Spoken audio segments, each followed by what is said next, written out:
Hey, what's up, everybody? Welcome to Knowledge and Relationships Talks at Tuesdays with your boy M3 and the Sophisticated Jerk. What's good? What's good? After much, man. You know, these days be going by fast, man.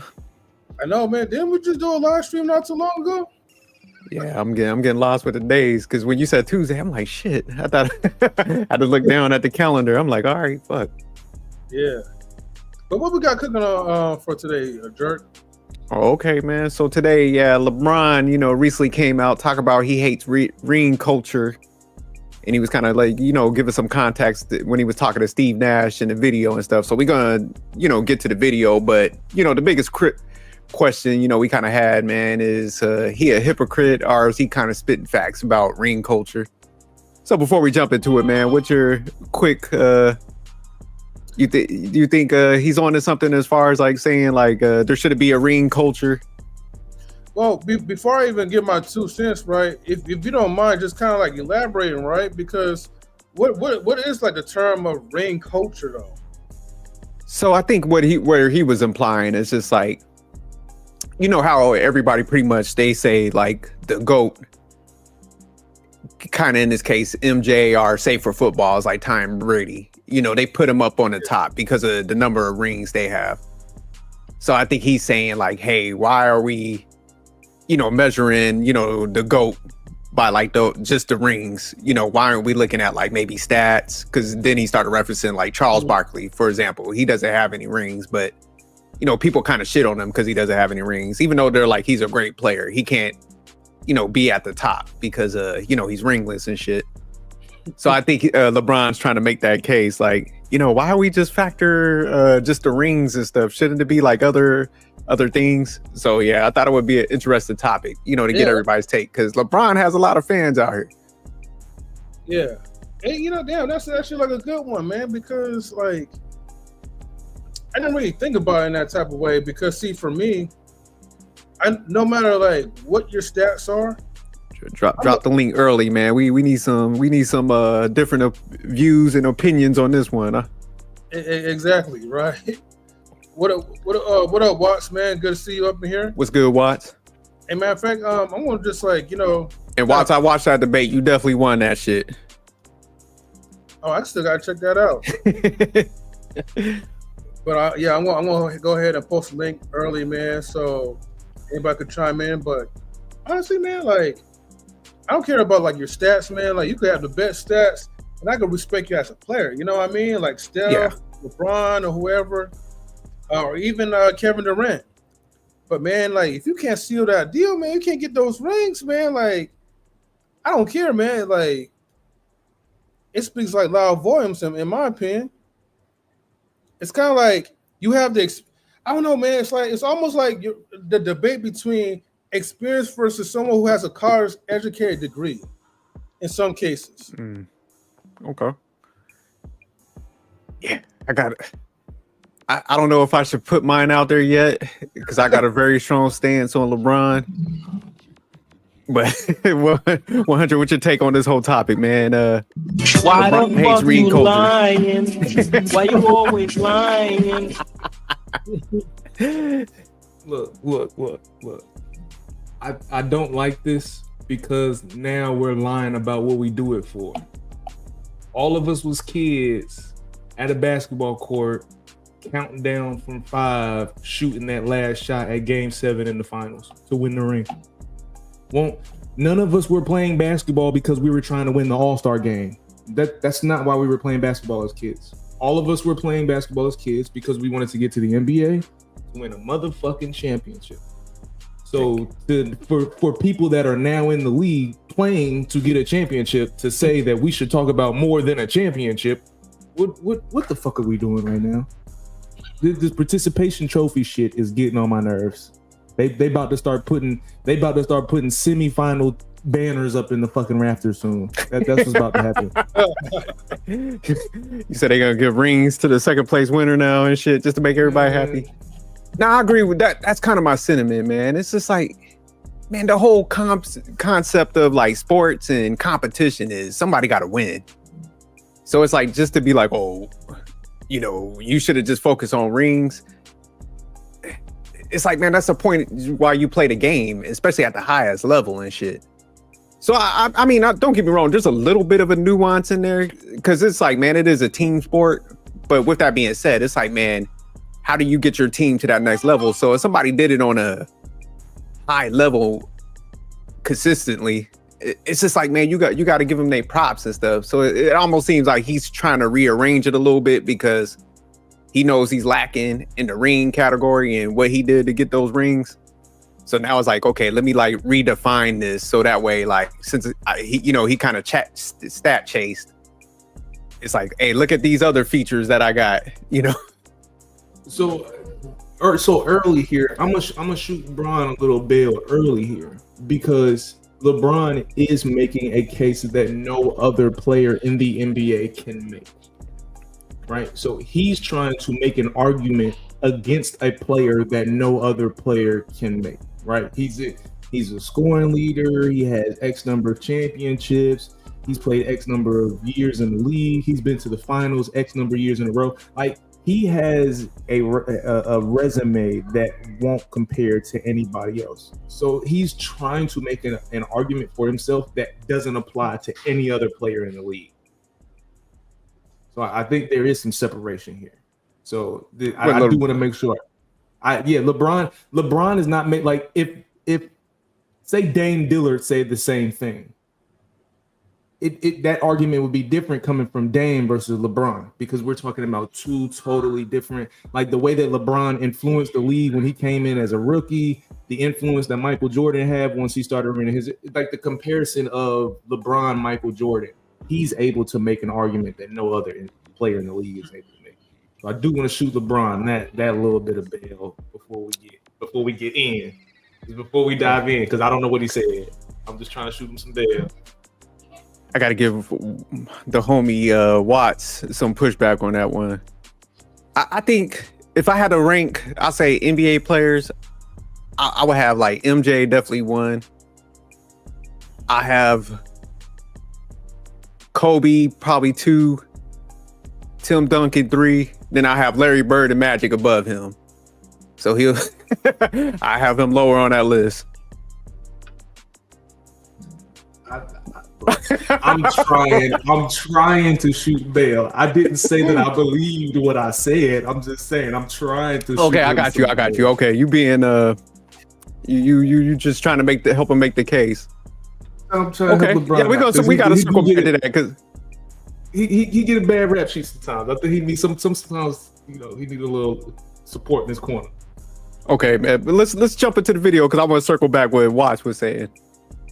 Yeah, for sure. All right, let's go ahead and play this in the active fair use. This is already diabolical. And this is Steve Nash's podcast? Yeah, I think so, man. Steve Nash looking old as shit, though.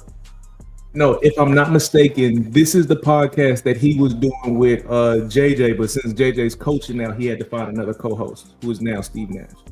Oh, okay. Oh, okay. All right, let's go ahead and we're gonna play this in active fair use. From Dustin Nielsen, why is ring culture so much more prevalent in the NBA than in other sports? Well, I wish we had a simple answer. Oh my goodness, I do not know the answer. I wish I had the answer to this, but I'm not sure, man. Yeah, it's funny. Yeah, I don't know. I don't know why it's discussed so much in our sport and why it's the all be all of everything. Like, okay, you weren't a great player, you never won a championship. Yeah. It's like, or if you won one, then you can't be in the same conversation with this person. It's like, but that's a great point because what you're saying is like, no matter what you have, you need more. No matter what, right? No matter what, it can never end. Yeah, right? It's I don't know, man. It's just like, are you sit here and you tell me, Allen Iverson and Charles Barkley and Steve Nash, are fucking wasn't unbelievable.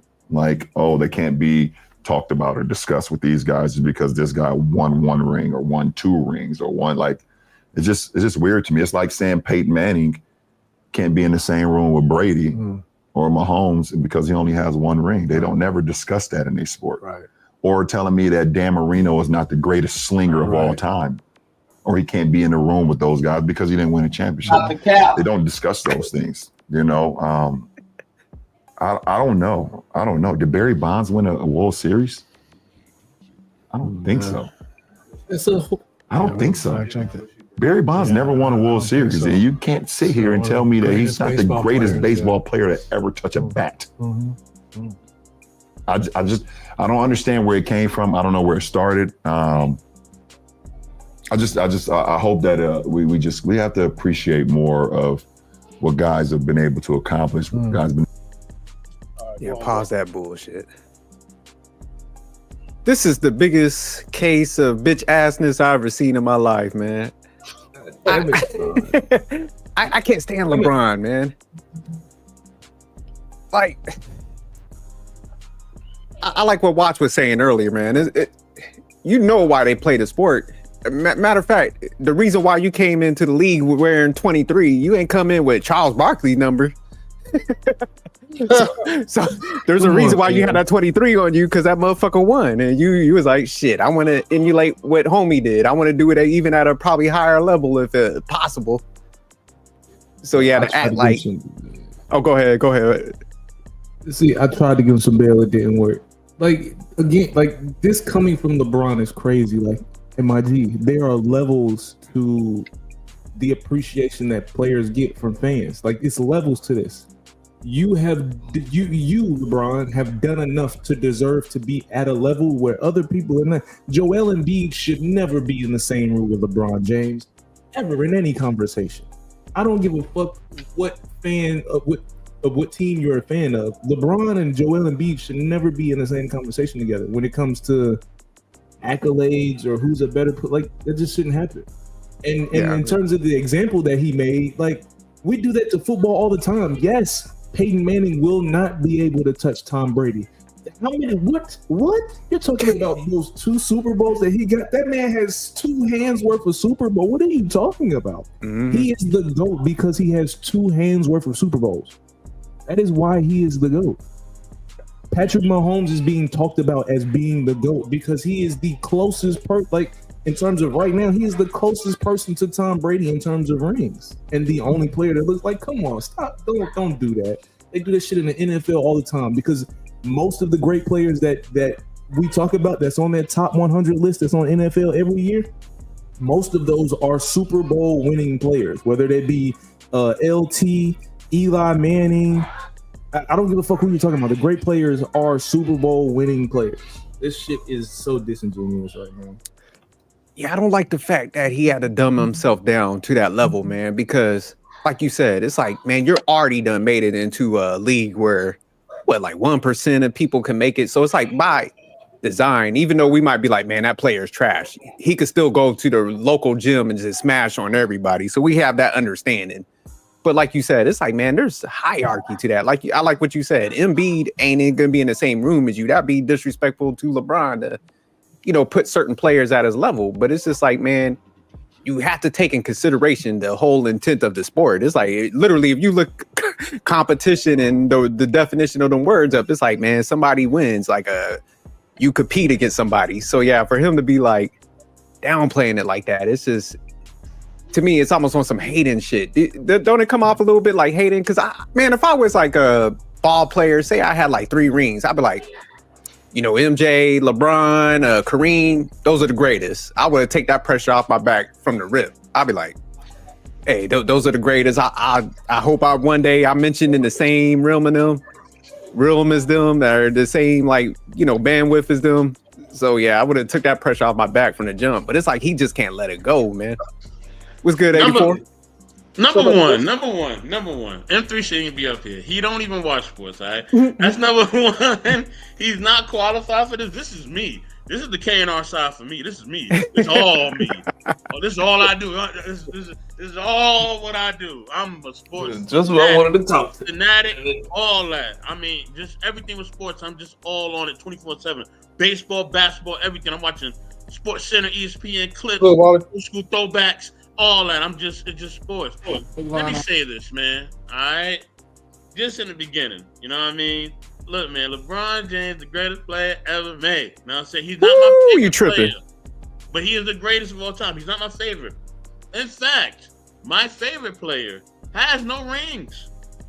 My favorite player is from a place that me and Watts know very, very, very well. That's my motherfucking goat.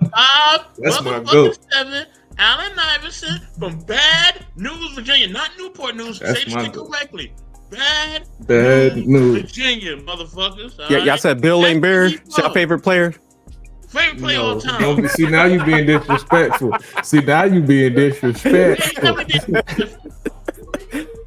Listen, to me, I think, you know, if you ask me, I think AI the best pound for pound.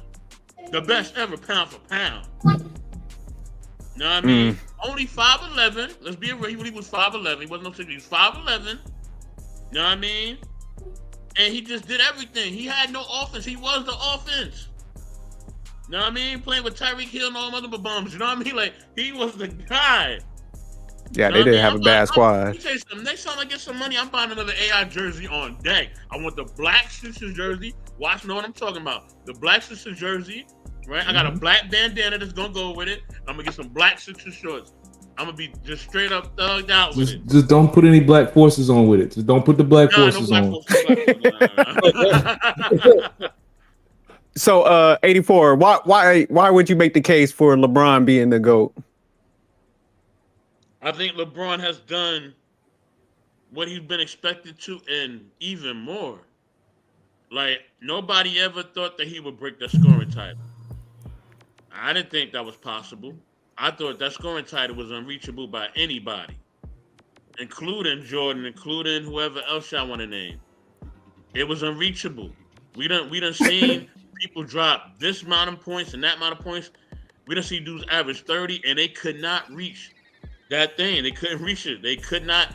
They came second, third, maybe fourth, but nobody could break that scoring record. This man broke the scoring record. He ain't break it as like no bum. It wasn't like he was averaging 10 points and he limped his way in there.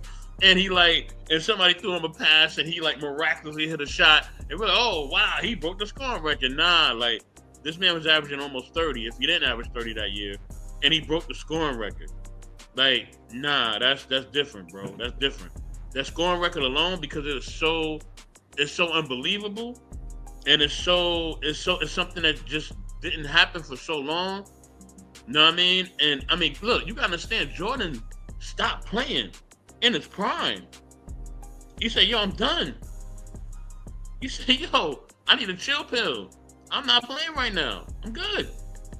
You know what I mean? Now listen, you gotta understand, and I know Watts feel the way about that, because you know where he from and where I'm from, right? Jordan. Let me tell you something. Jordan in the Virginia, North Carolina, South Carolina area, Jordan is like a god. Okay, I just want y'all to know that he's like a god. Okay, now. No, he's not. He played for the Tar Heels. No, he's not. He played for the Tar Heels. No, he's not. Okay, maybe you're a Blue Devil. I don't know what you're saying. I'm a But UVA anyway. fan. We in the ACC together. I'm a UVA fan. Fuck Tar Heels. Ooh, okay. Damn, okay.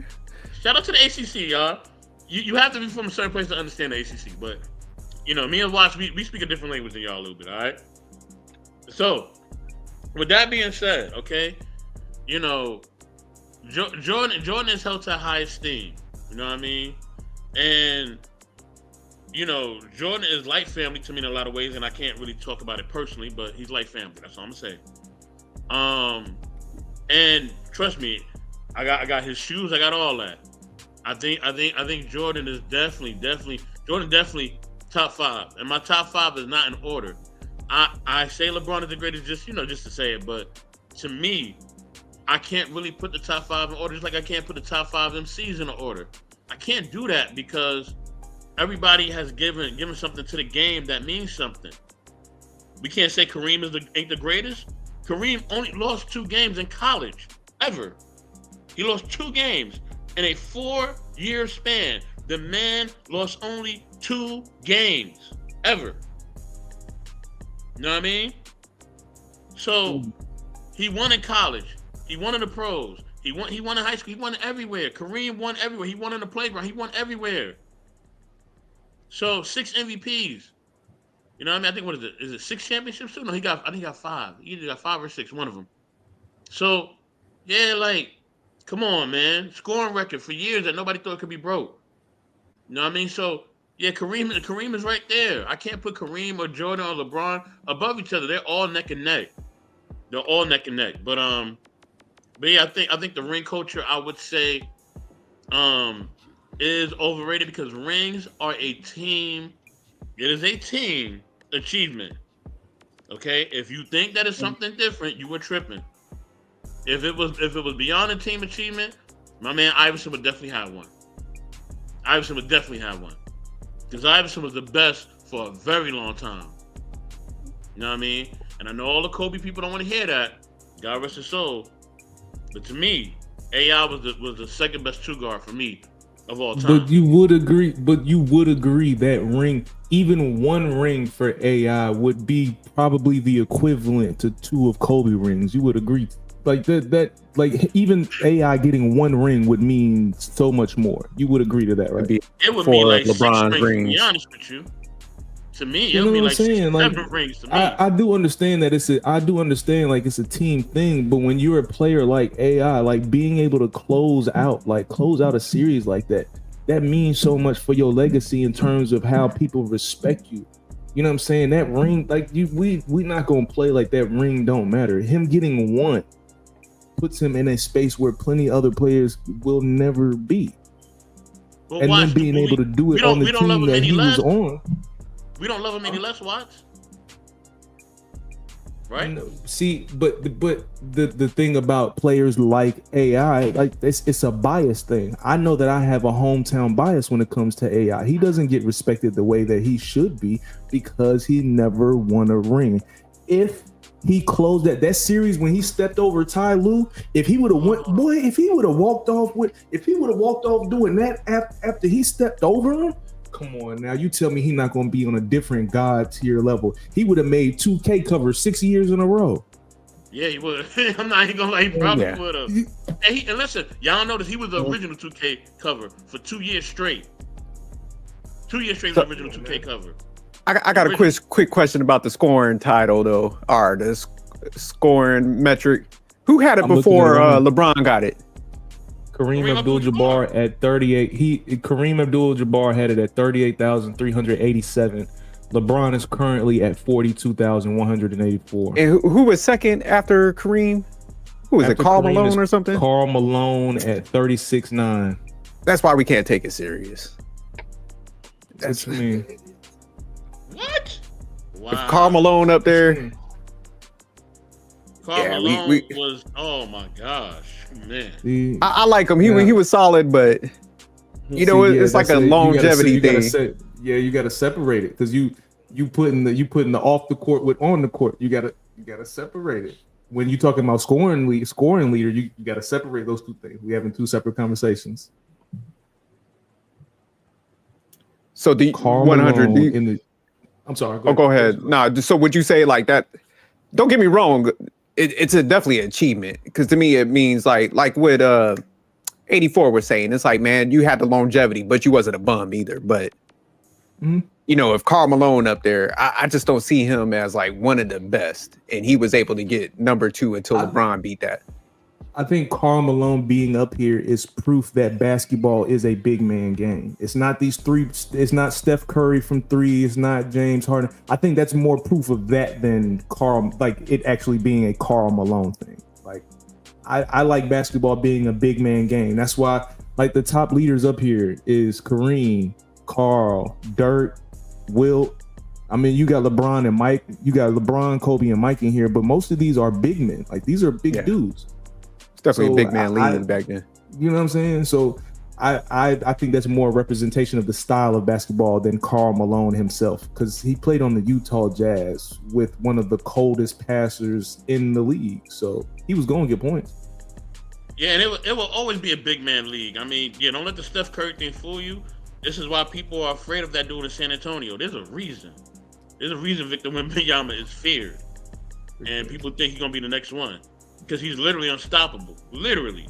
You can't stop him. He's, 7'5"? Can't stop him. And if you own out his game, it's over. Let me get Wally in here. Wally, what's your take on what LeBron was saying, man? Is he a hypocrite or is he spitting facts? So based upon ring, look, I truly believe LeBron knows exactly what ring culture is. To sit here and say why is it so prevalent? There's a reason why it's so prevalent. Because let's get one thing clear, right? When we talk about the rings and getting a ring, notice one thing: ring culture at the forefront is morally for who? The organization. So you look at today. When you tell me the most prominent teams in neither NFL, NBA, MLB, and any other sport you think of as far as the team sport, right? Usually, you name me any of the big teams out there.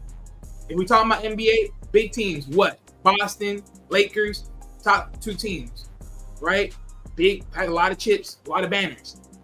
So ring culture is definitely big known because it goes back to prestige of the organization. Now, when you think about it from a secondary standpoint, the secondary standpoint is who is the player that brought that to the team? Now, of course, when you think about Lakers, you think about Magic, you think about Shaq, you think about Kobe, you think about all these players. You can only mention certain players that really definitively brung those chips to those teams. So to sit here and act like, oh, we ain't gonna like you don't know what ring culture is. No, you know exactly what the fuck ring culture is, because look what you're doing. Look what you're doing. You're going to like multiple other teams, right? Because this LeBron, right? LeBron said, okay, I can't win Cleveland because Cleveland ain't doing nothing for me. Go to Miami, win 2 chips. Now you have a place somewhere. Oh, now I got to go back to Cleveland because I got to do it for the hometown. Now you got a chip over there too. So you did something over there. Now you went to the Lakers. Oh, now you did something over the Lakers too. Now you got a chip over there too. You got chips in multiple freaking organizations. You know the fuck exactly what ring culture is. The only thing is you did it differently. The only thing is LeBron can never say and do like the rest of the players, like MJ, like Kobe, like Tim Duncan, all of them. They did it with one organization. But the same thing you can say in the same argument, in the same breath, on the same flip side, LeBron as a top-end superstar, like all the others that came before him, he did it for multiple organizations. The only thing is how sustainable are you when it comes to those organizations, though? That's the only sad part about it. So my thing okay, for instance, you look at Miami, more cases than not. I mean, yeah, you can say, well, D-Wade got that first ring, right? Mm-hmm. And then the other 2 you can say is morally LeBron pick and choose, however you want to look at it, right? Okay, there you go. They ain't like Cleveland. They ain't like you go to Cleveland. Okay, you go back to Cleveland. The rings that you got for Cleveland was pretty much you with Kyrie and everybody else. That's a one-off. It's a tiebreaker, honestly, because you don't really get that. But it's your hometown, so you get a little bit more recognition for that. And then you go into Lakers, you know, people gonna water it down and say, oh yeah, I was in a bubble. Yeah, I didn't have to travel and all that. You can choose. That's what at the end of the damn day. But you got there at the Lakers, but you only got one versus a lot of other people that got multiples. So LeBron knows what ring culture is. No doubt about it. So Wally, let me ask you real quick. Do you kind of gig him for, going to multiple teams that were stacked up? Do you think that should take a swipe against his overall legacy and stuff? I mean, right now, the thing is when people say stack up, you had to made the team stacked up. They weren't already stacked up. Let's get that straight. So that's one thing. I think him going to Miami at first was just a sense of saying, hey, look, you know what? I need to go to a team that can actually help me win. And Cleveland wasn't really working on getting anybody there to help win per se. Give or take how everyone would look at that. That's one thing. Shout out to J-Boy. He said LeBron. I agree with him. MJ, Kobe, Kareem, Magic, Tim Duncan, Steph Curry are better than LeBron. But okay. As much as like Steph Curry, and I know he's really good as far as his shooting ability, overall stats, I can't say Steph Curry is better than LeBron. But what I will say is this: Steph Curry alone is a no. Yeah, Steph Curry is better than LeBron. No, the only thing Steph Curry's better than LeBron in is just shooting. as it. Yeah, I mean, he just got that shooting ability, but overall, like, ball handling, shooting, floor spacing, he's better. Again, only in shooting. That's really it. He ain't no Steph's better, man. No, he's not. Trying to tell ya.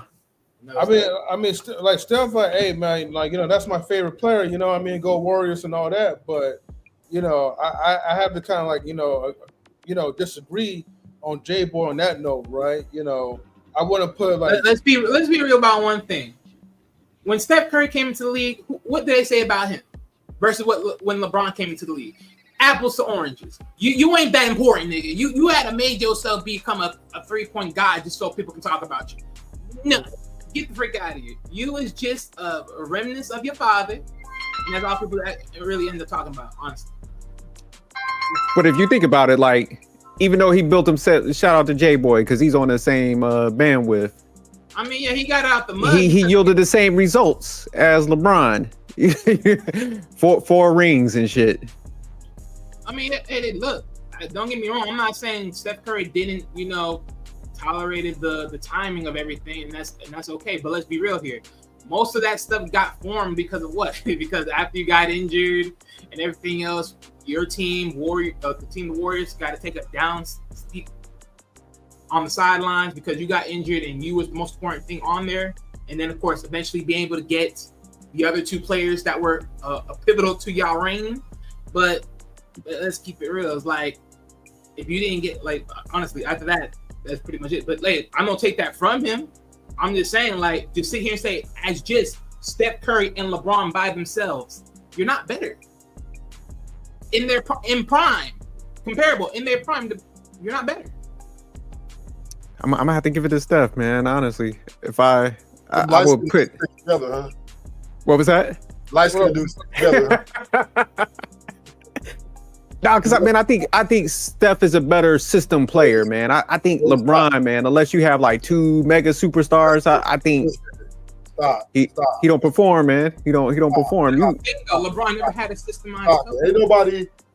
Actually, no, he did, but he keeps the fight is LeBron and Jordan, nigga. The fight has never been LeBron and Steph, nigga. Nobody else talk about that shit but you. So yeah, that means you're wrong. I mean, well, the fight was pretty much more so the comment that was made. It's over, man. It's not. Don't even entertain sophisticated. He is light skinned sticking together, man. That's all it is. Man, hey. So from a team perspective, 4 championships for Golden State, and LeBron got him in like various places. So to an organization, who would be more valuable? LeBron, nigga. Steph. LeBron, no. Let me tell you why. Steph, as good as that system he's in.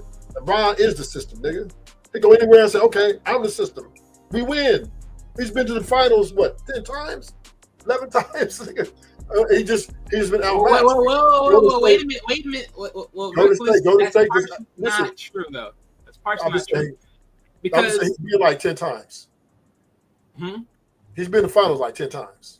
Oh, no, I know that, but I'm saying it's partially not true because you're saying that he's the system. My thing is... Yeah, he is the system. Everywhere he goes, when he was in Miami, he was the man. All the offense... Whoa. See, that's why I'm telling you wrong.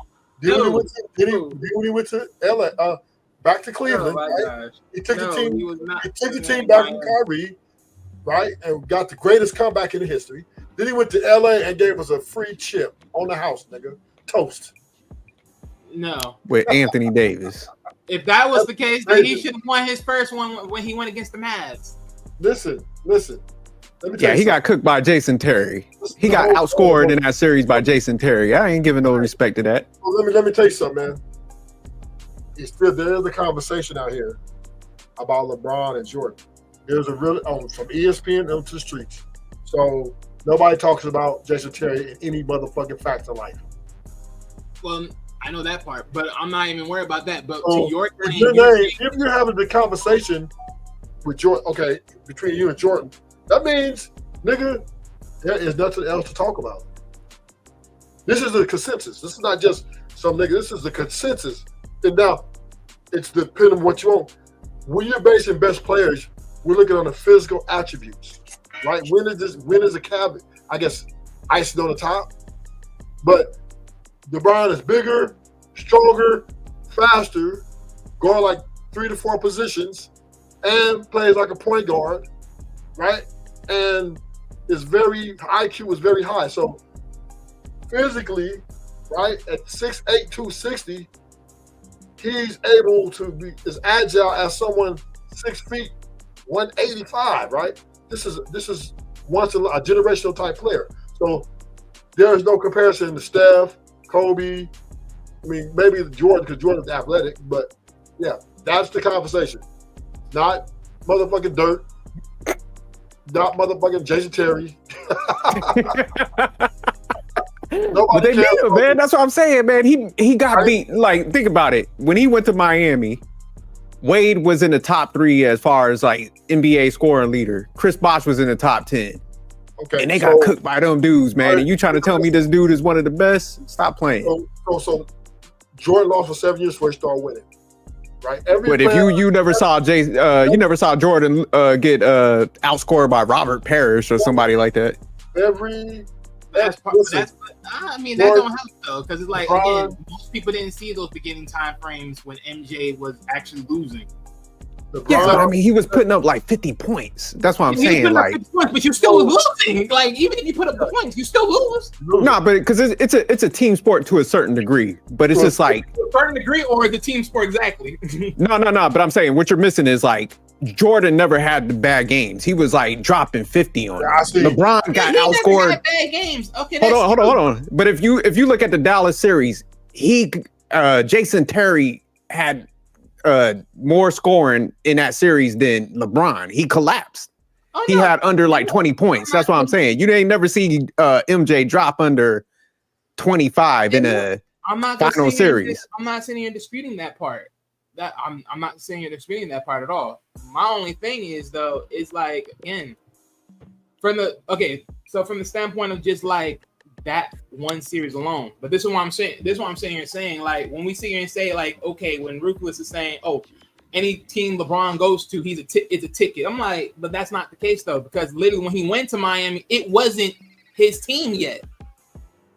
It was still D-Wade's team. He was still the dog there first. Well, it was always Wade's team in the pragmatic. That was his landing spot in the beginning of his career. So, yeah, but LeBron was the best player automatically when he stepped on the court. No, he wasn't even the best when he got there. The first time when they got there. Nobody talks about the way Wade and Michael Jordan. Nobody talks about the way Wade and Michael Jordan. Nobody talks about the way Wade. Nobody talks about the way Wade and Kobe Bryant. Nobody. There's no comparison. No. Stop. You said no one don't talk about D-Wade and Kobe. No. Go freaking listen to Kobe because Kobe actually mentioned that. When you talk about them three, you talk about shoot guards, you talk about MJ at 1, Kobe at 2, D-Wade was right there behind it. Don't you dare say that. What I'm saying is, okay, so I see you like to yell.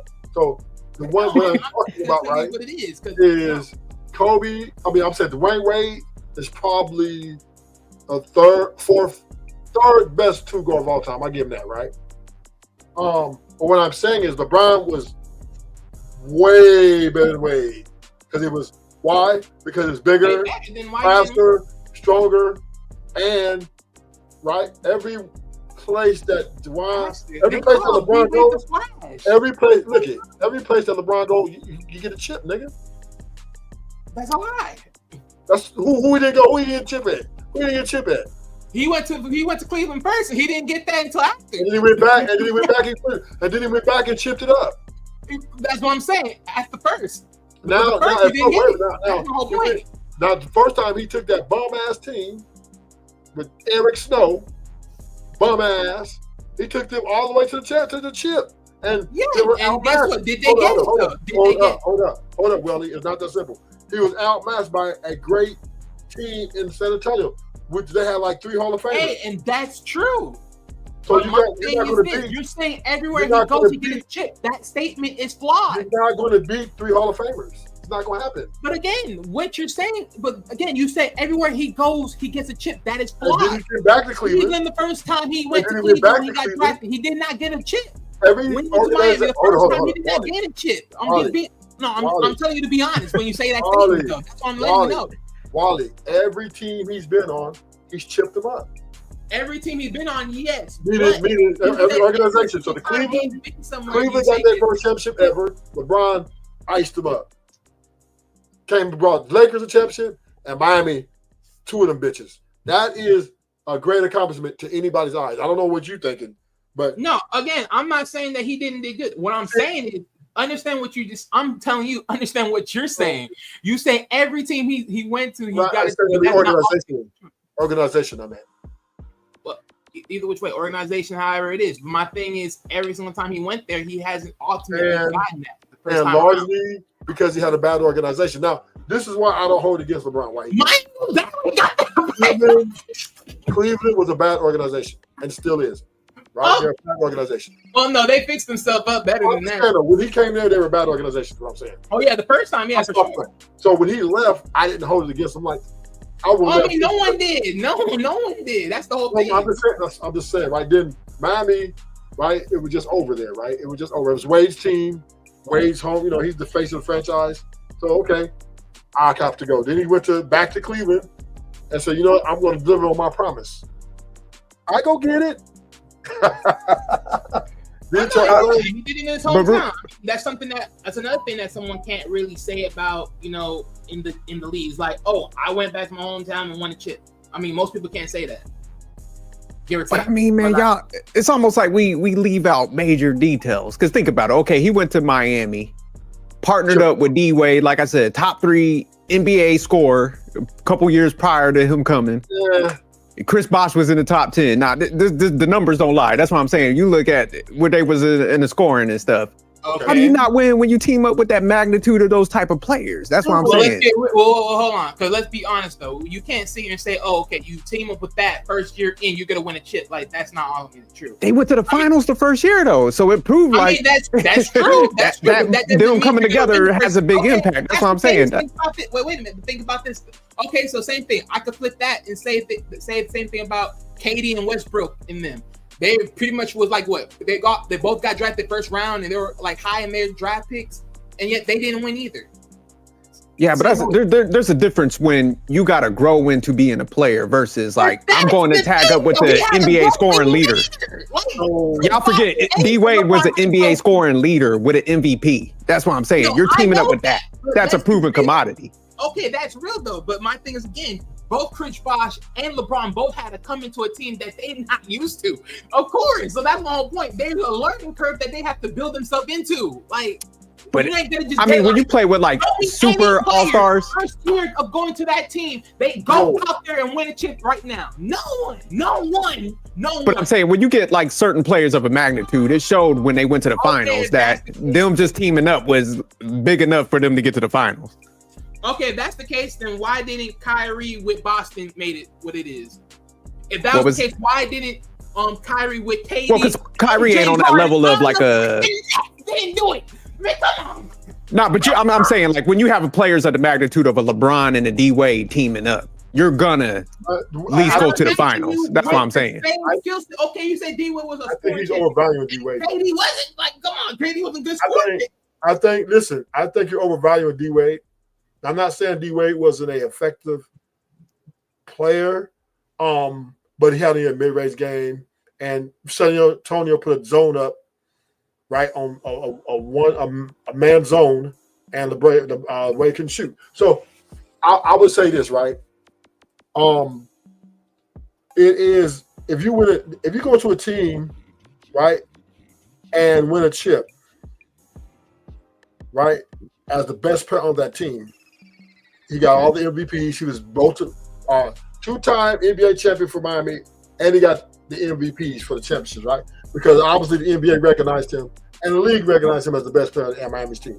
So it was his team, talent-wise. Yeah. I mean, they're not a comparison. It's not a comparison, right? So I would say this, right? To who? You get the Wade versus LeBron is not a comparison. It's not a comparison, right? They're not even close. The closest thing. LeBron definitely better. Right? Only way you're gonna debate. Now, is LeBron a hypocrite for the statement up here talking about don't chase ring? Why is the ring culture? Yeah, he's a hypocrite because he started it. Or he helped start it, right?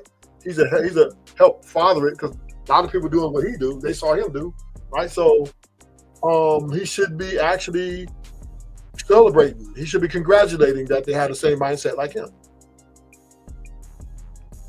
Okay, that's fair. All right, real quick. 2005, 2006, D Wade, Finals MVP. 2008, 2009, NBA scoring champ. That's what I'm saying. That's where it stops. Was LeBron better? Yes, but LeBron was here. Yeah, LeBron was better. Yeah, he definitely was. But I'm saying you're playing with somebody of this magnitude that already won. That's what I'm saying. So it's no. So he had Shaq though, right? Who was still a little bit left in the tank. So it wasn't like he was. Shaq was drawing double teams left and right, so he was able to open up the lanes. Shaq wasn't the same since Kobe got him the fuck up out of the Lakers. He was this. No, he had a. Shaq was still good enough.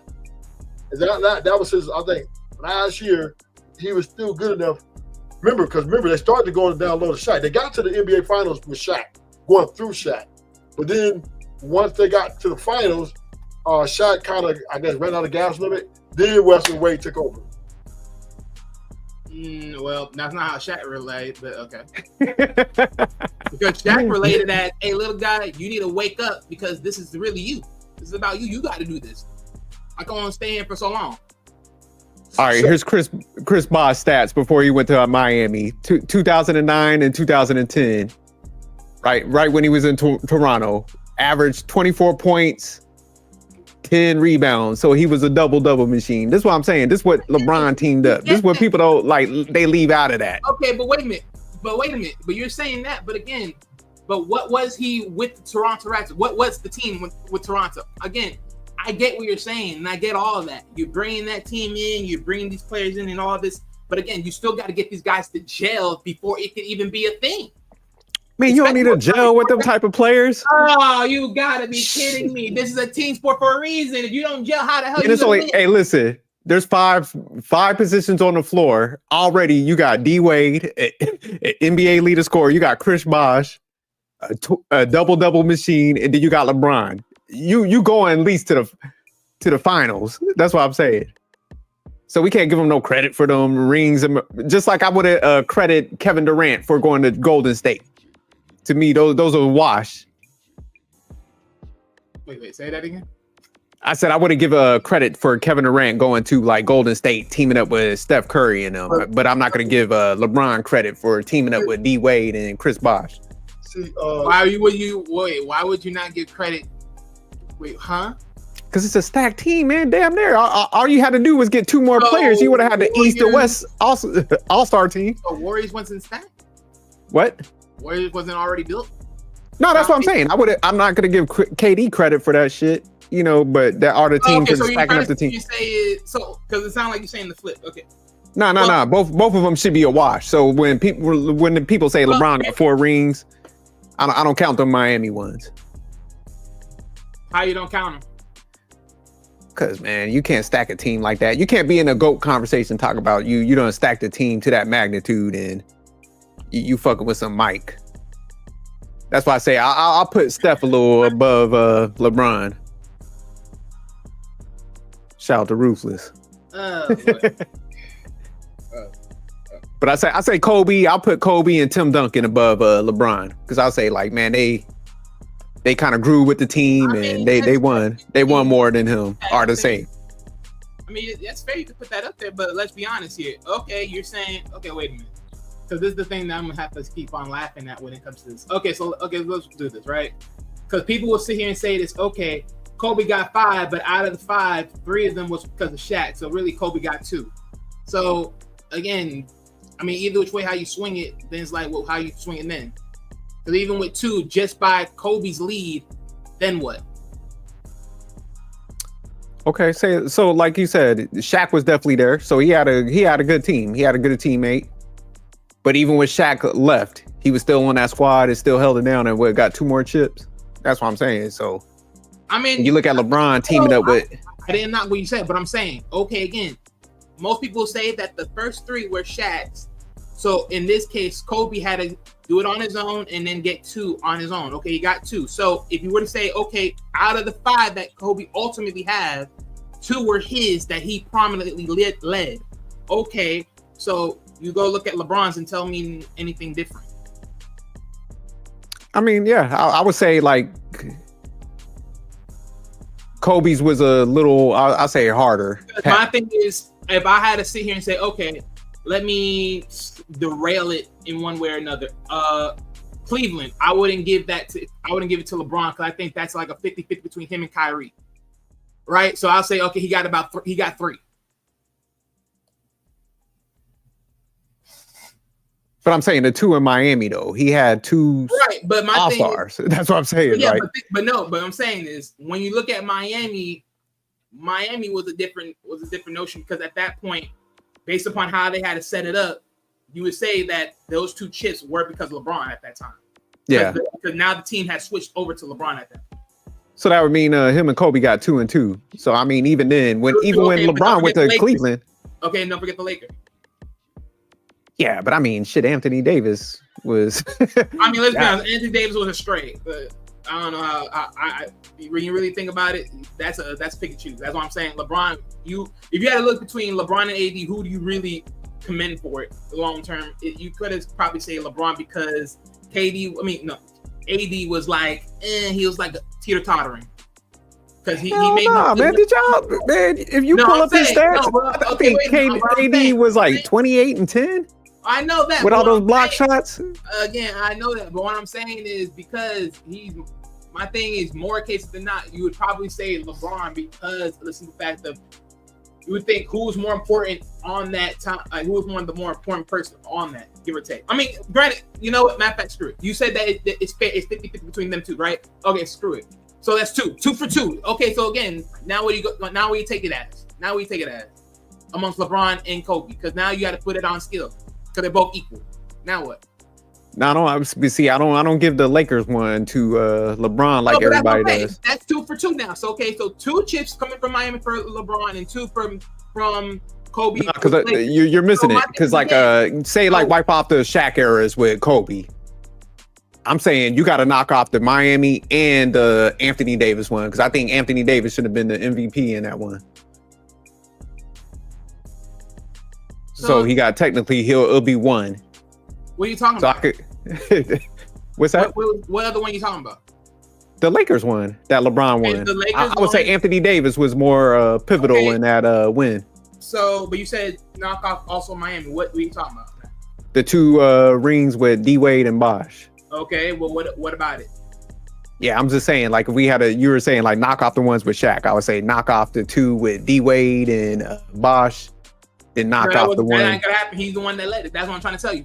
I would knock off the one with Kyrie because at that point, that's both of them winning that together. He didn't win one in Cleveland, so that I would make that 50-50. Same way I do it with AD right now. I let that at 50-50. Miami, on the other hand, he led that. So, okay, so there you go.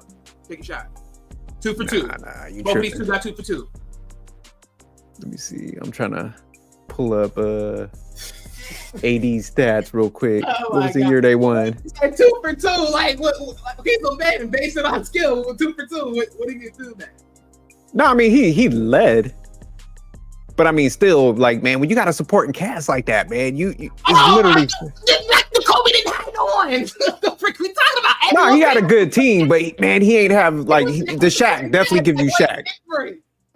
Shaq was a beast, so I get if people were like, "Hey, man, he had Shaq." But I'm saying when he left, what? Like the hell? Oh my god! Like I think Paul Gasol was nice. I liked him. He was an agile big. But I'm just saying, LeBron always had like ultra, like he had. I'm talking about like top 5, top 10 players along him when he won them championships. So what? Oh my god! What do you mean? So what? We act like people are out here being bums. Like, okay, wow, okay. So guess what? It's like, okay, was Scotty not picked first round? Was anybody else? Was Paul Gasol not picked first round? I think, give or take. Was not like literally what we talking about here. Most of these guys that they played with were first round just because they weren't like top 5, top 10. What difference? You're playing with top end freaking players. No, I get you. There's a difference if you're like drafted and y'all like grow into that. But there's totally difference if I look at the landscape and I'm like, okay, I'm going over to Miami Heat. Y'all pulling in Bosh and me. And then, okay, I'm going to Lakers. Y'all get me AD. It's like, man, how do you not win after a certain point if you're that magnitude of a player? That would have been like putting Jordan with Akeem Olajuwon. What the fuck you think would have happened? But again, are we basing it on where you got drafted, or are you based on the players that in their skill set? Nah, man, they're intentionally moving to like the easiest position team. That's what I'm saying. Like, I'm not crediting nobody for doing that shit. Okay, you blame it to the team, but the thing is, what was the most position, the easiest team? Okay, pause. So LeBron went back to LeBron when he left. Okay, he went to Miami. Miami wasn't easy at that point. They had made that what it is. I mean, you got certain players to go there. Congratulations, man. He already had Kyrie there. So if you look at the like, Kyrie going back to Cleveland. So yeah, but my thing is, Kyrie was the only thing in Cleveland, so that wasn't easy. No, but they bought in Kevin Love. That's what I'm saying. You remember they made a trade. But that's my whole point. It wasn't easy because again, that team wasn't. How is that not easy, man? Hold on. Okay, so let me tell you why. Because if LeBron just go back to Cleveland, what is there? Kyrie, what else? Man, they had the pick. That's why I'm saying they traded for Kevin Love because he came there. He was like, "Hey, go get Kevin Love." But wait a minute. But I'm saying if you just walk there first and foremost, what is over there initially? Only Kyrie. Same with Miami. What was initially there? D-Wade.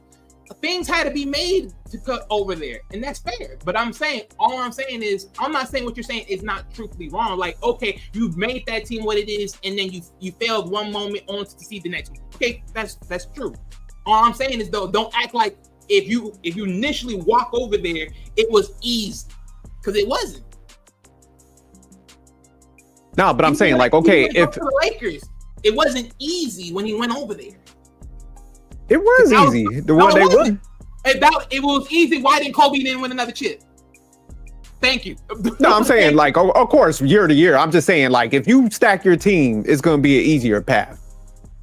That's pretty much what my argument is. So, like, when he went back to Cleveland, you know, they're already in talks because that's why the reason why he went back. He's like, okay, they got Kyrie there. Yeah, I'll trade for Kevin Love. Kevin Love was like killing it up in Minnesota. So it's like you get that as your third scoring option. The same thing he had in Miami with Bosh. So it's like, man, you got a double guy as your third scoring option. It's like, man, how you not win?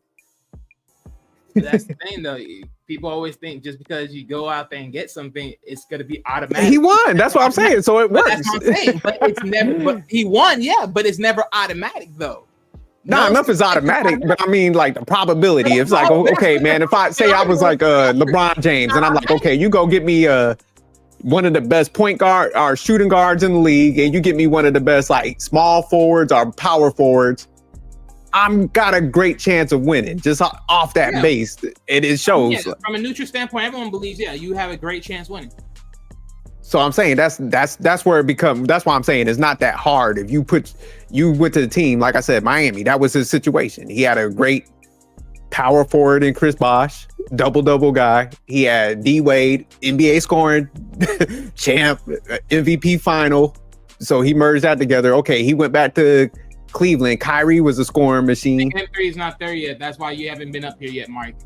Then he had Kevin Love up there. So it's like, okay, even in the finals, if you look at their averages in the playoffs, LeBron averaged like 25, Kyrie averaged like 24. It was like a 1 point difference.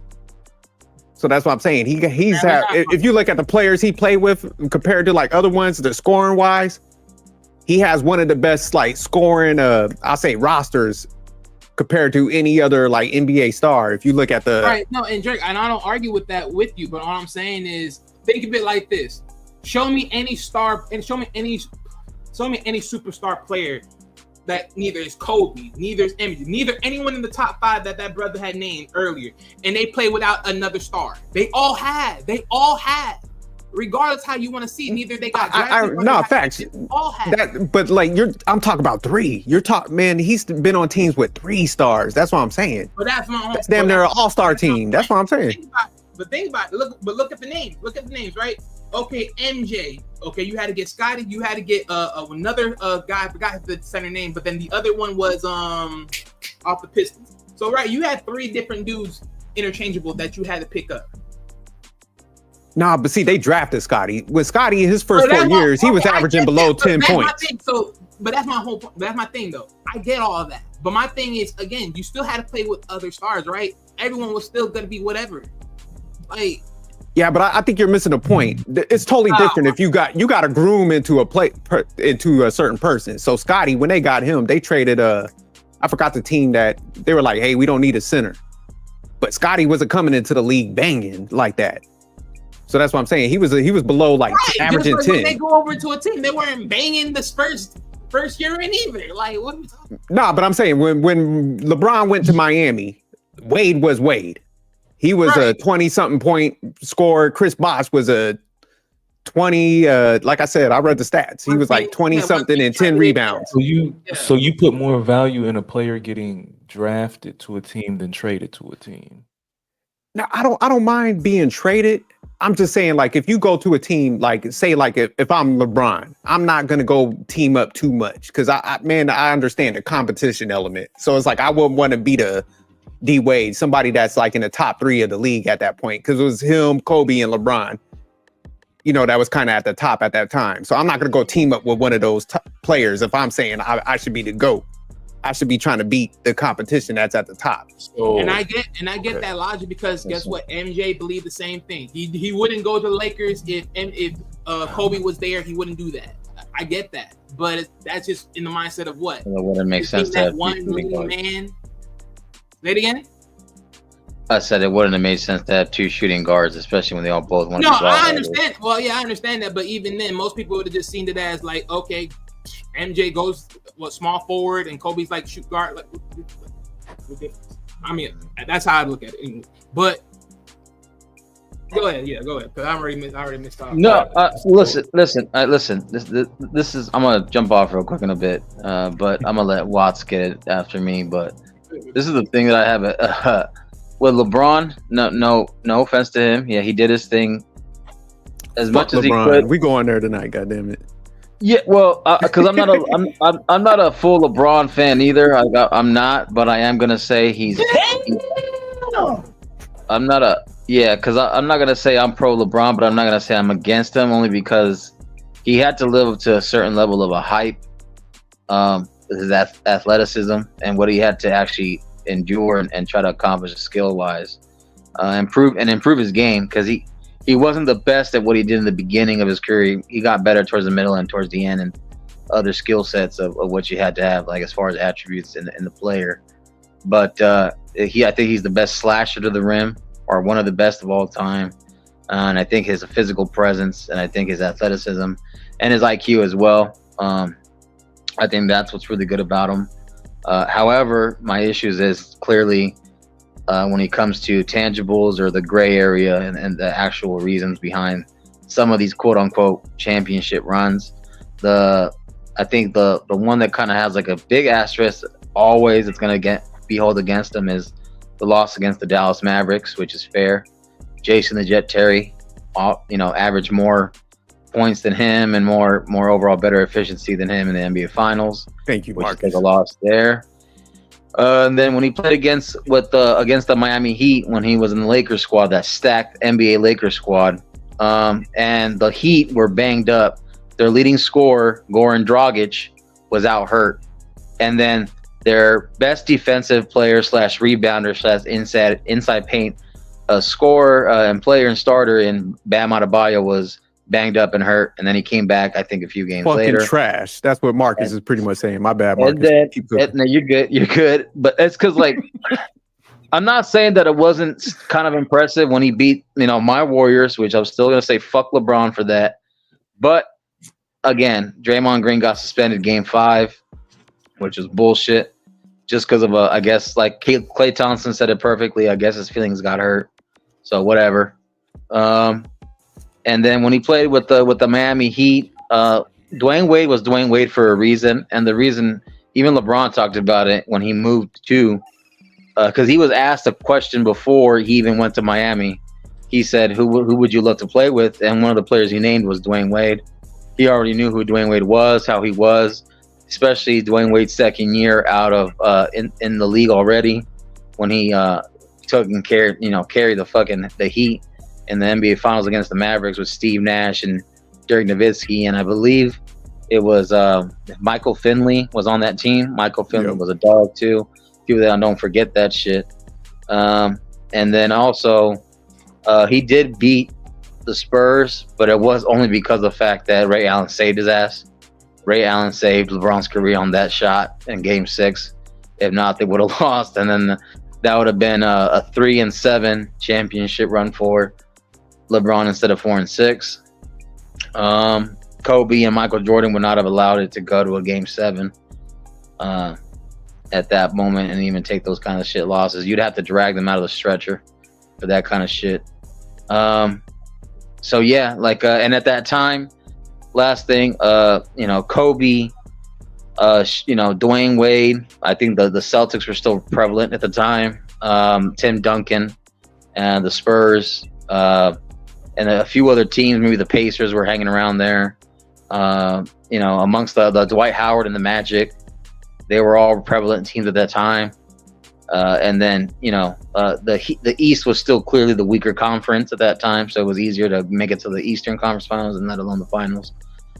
So yeah, I think in doing so, I just, no offense to LeBron, I think some of those championship runs are just asterisk-esque.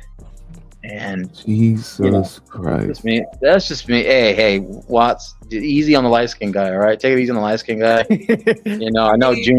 I know Juneteenth was last week, but give it a break, please. I'm a survivor. I'm a survivor of this shit. Listen, I'm tired of this shit with LeBron all the fucking time being brought up again. And I'm in California. I'm in fucking California right now. You really think I want to hear this shit all the fucking time? Hey, fam. Hey, what's up? Everybody needs to enjoy this LeBron time, because when he retired, who the fuck are we about to be talking about for real? Are you serious? Are you fucking serious? No. Are you fucking serious? So we ain't gonna talk about Joker? My god! Oh, see, this is the disingenuous shit that I'm talking about. Because we got Luka still, we still got Kyrie Irving, Tyrese Halliburton is still in the league. As much as I don't like that guy, so Jason here's Tatum, my problem. So Damian stop, no, Greek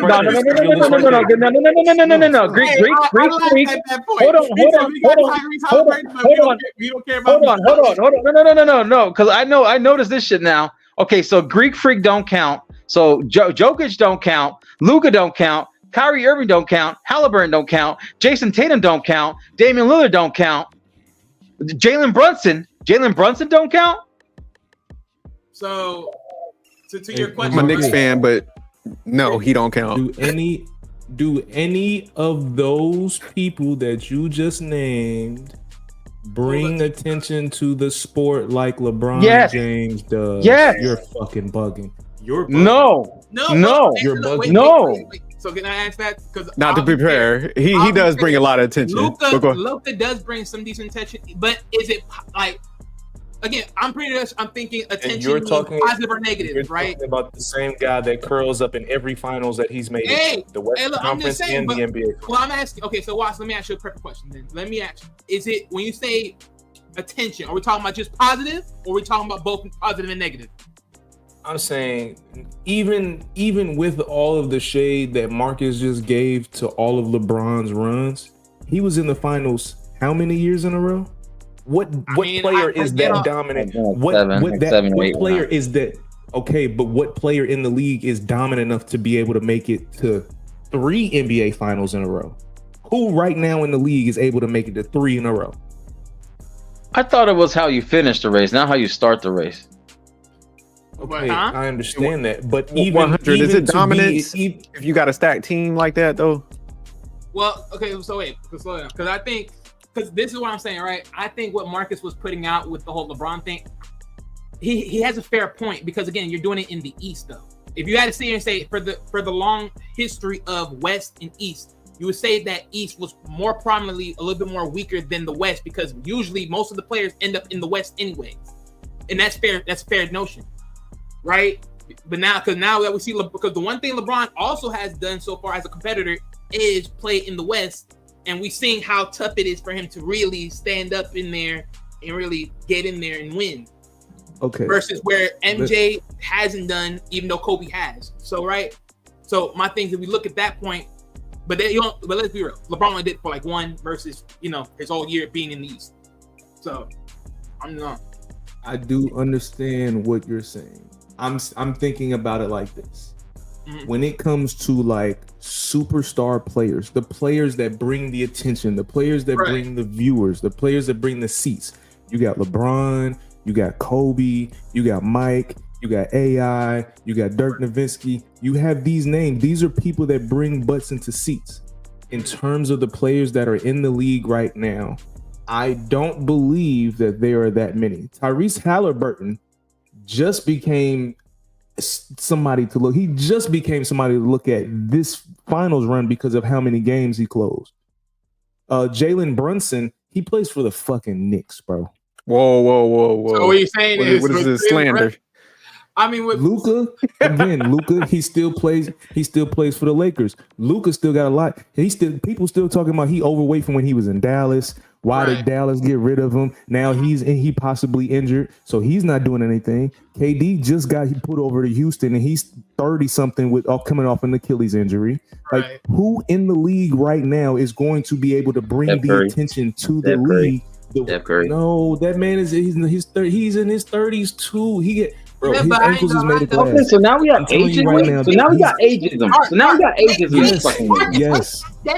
But in fairness, though, I'll have to agree. This is the most disingenuous fucking take from 100 watts I've ever done fucking known.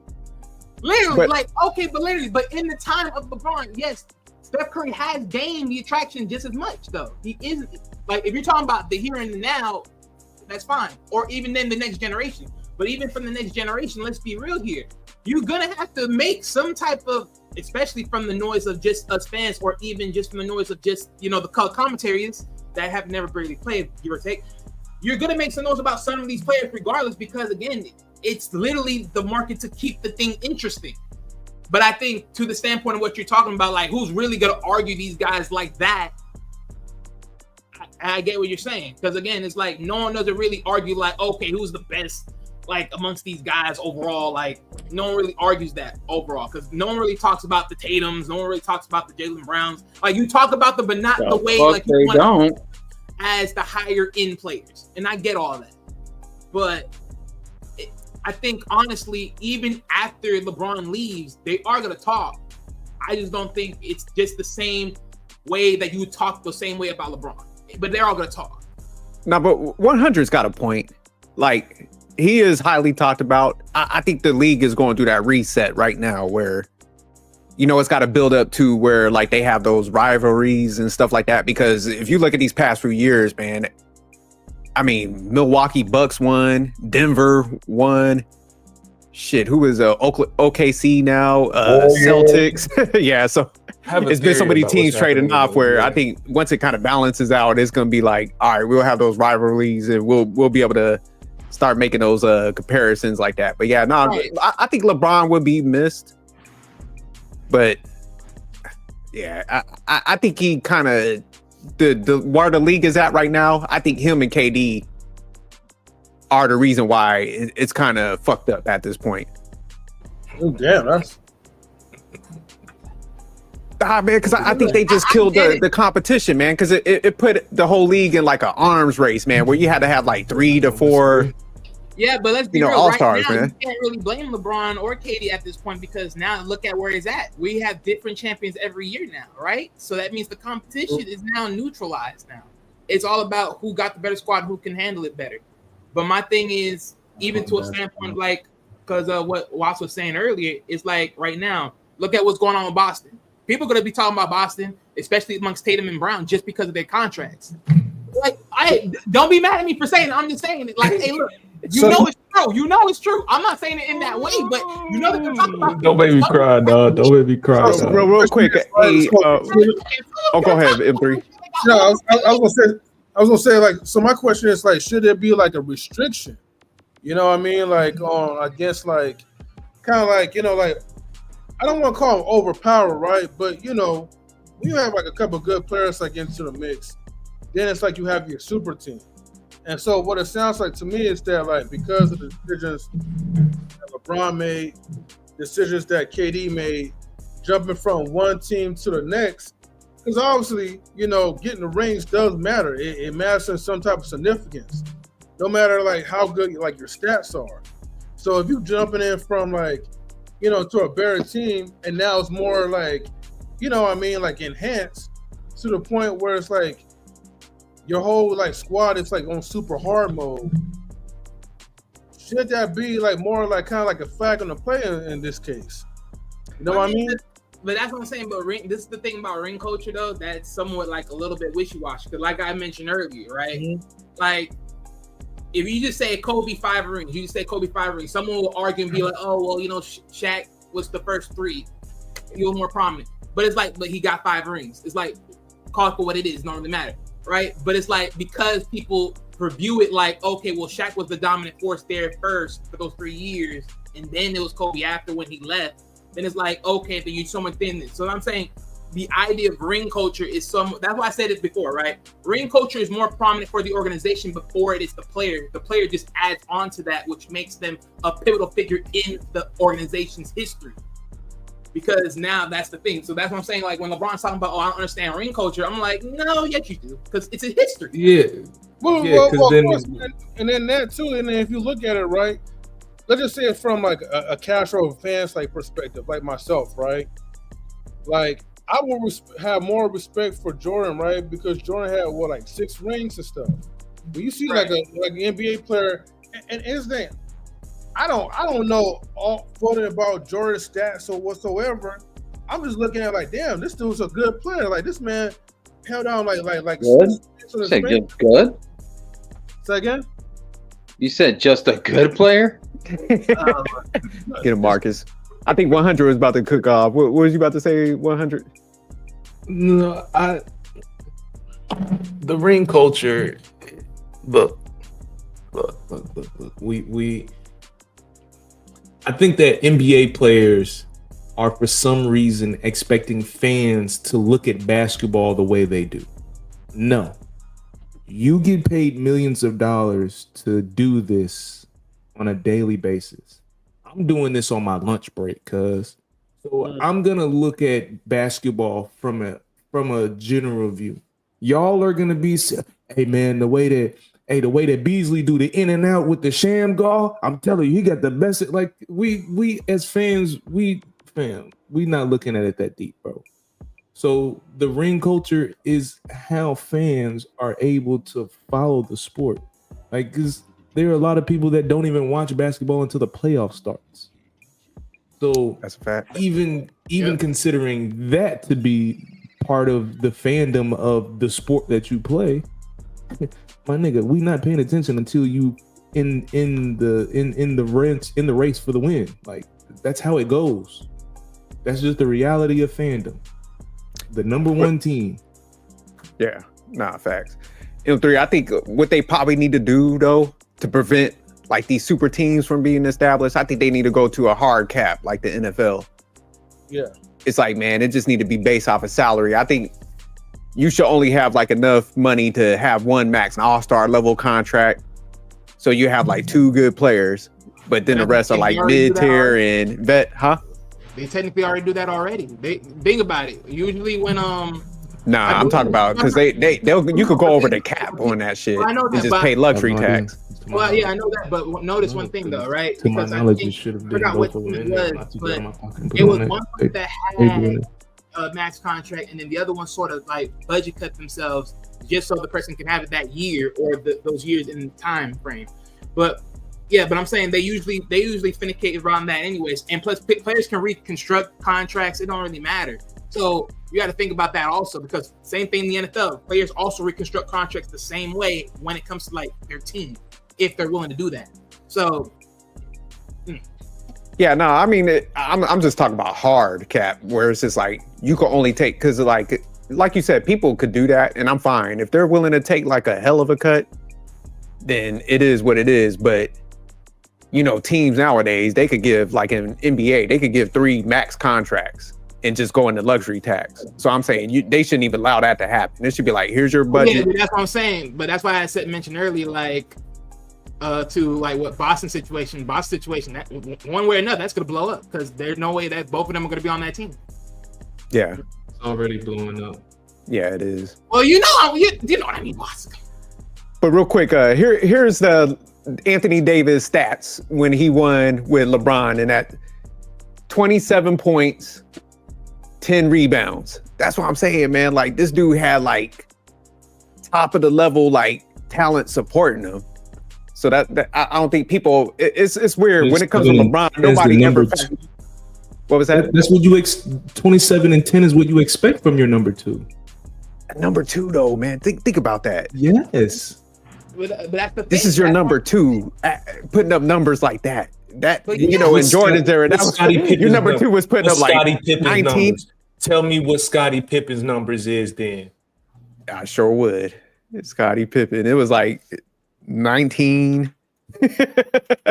Nothing close to that. So okay, keep in mind that was Anthony Davis is considered the number two. Okay. I'm glad you asked. Great question. Hold on. Because I did say in the beginning, of the show, basketball is a big man game. My center should be getting 25 points a game in the motherfucking finals. All right, so Scottie Pippen's highest year, I'm gonna give you the highest, but his numbers ain't looking all that great in his like beginning years and towards the end. But his highest year was 22 points So and 8 rebounds. Just focus Before on you your finish, when you gave Anthony Davis numbers, was it just the playoffs? Was it the entire season? What are you? It was the year that they won with LeBron. Okay, then just name one of the years that they won. Like, That's what I just did. I gave you the highest year. That's what I'm saying. I'm just making sure you giving equal number. I wanted to make sure you weren't giving full season versus playoff stats. I was just making sure we was on the same playing field there. How about that? Yeah, so that's what I'm saying. 27 and 10. That's the second option, man. Think about that. Okay, but let's be honest. In a time in this league, he has to get that. He ain't got man. You know how hard that is. He has to get that. What you mean?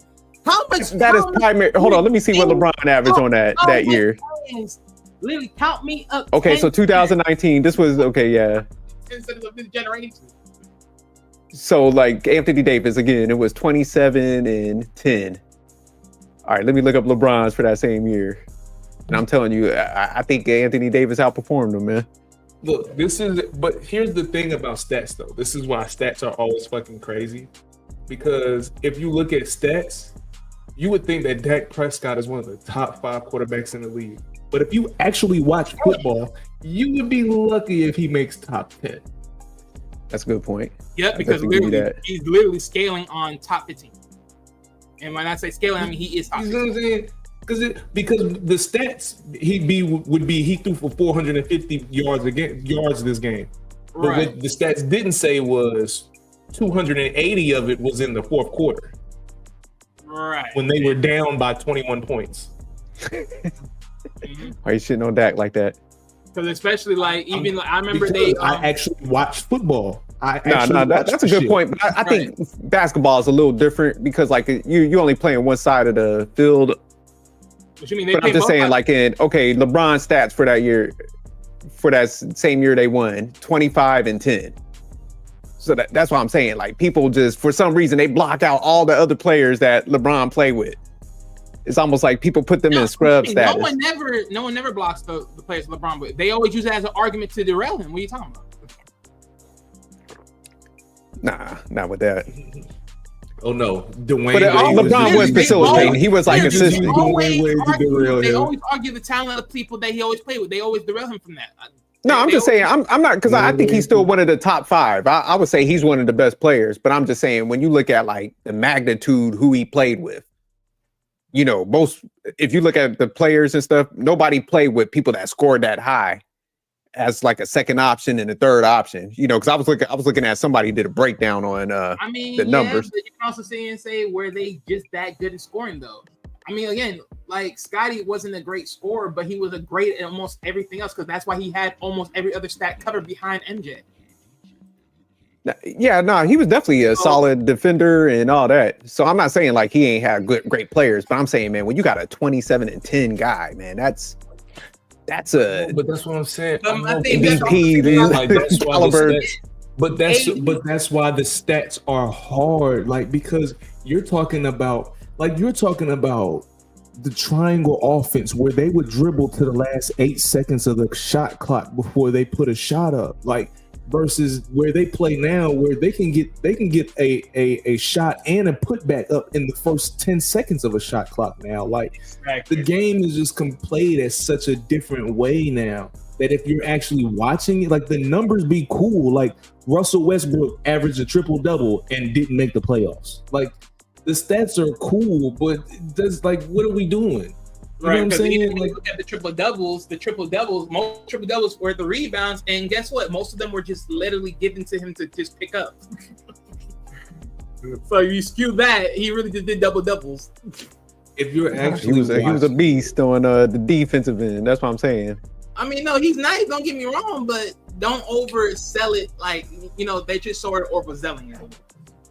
It ain't overselling it. They won. That's what I'm trying to tell you. I think it like because I get what you're saying. There's definitely bad stats where people could like pad the stats. So Westbrook, he's a good example. But I'm saying when you could look at it totality, when that team wins like that, and you look at the context, he was very critical. You know what I'm saying? Oh yeah, that's true. Yeah, I think look, man, the ring culture is a part of how this shit work, and sometimes there are players that are good enough at certain things to where they can still be recognized for not having rings. That's why you get players like Charles Barkley, because he was such a prolific rebounder, you know, inside scorer. That all right, cool, you didn't get a ring, but we fuck with you, big dog. Patrick Ewing, you know, we still love him. You know what I'm saying? You was about to ask something earlier, 100, about the trades and stuff. You was asking if I put so much emphasis on trades versus you got cut off. It was a good question though.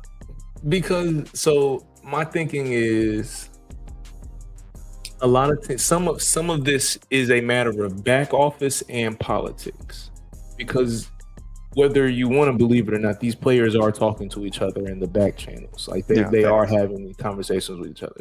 Like a great example is the story that Carmelo tells about how he was supposed to end up in Detroit and supposed to be playing with them when they won their championship. Like there were conversations that was going on in the back chat with the players where they're setting stuff up like this. You know, even LeBron going to Miami, there was conversations that had to happen in the back chat in order to put that together. So, like a player getting drafted versus getting traded into the team, because if you look at Dennis Rodman being traded into the Bulls, that was still a valuable pickup, which was also as valuable as Scottie Pippen getting drafted. So, like, which would you say is more valuable? Because they both played a part in winning. In their time, you know, they both played their part in winning the way that they did. Yeah, no, I think both is critical. So I see what you're saying.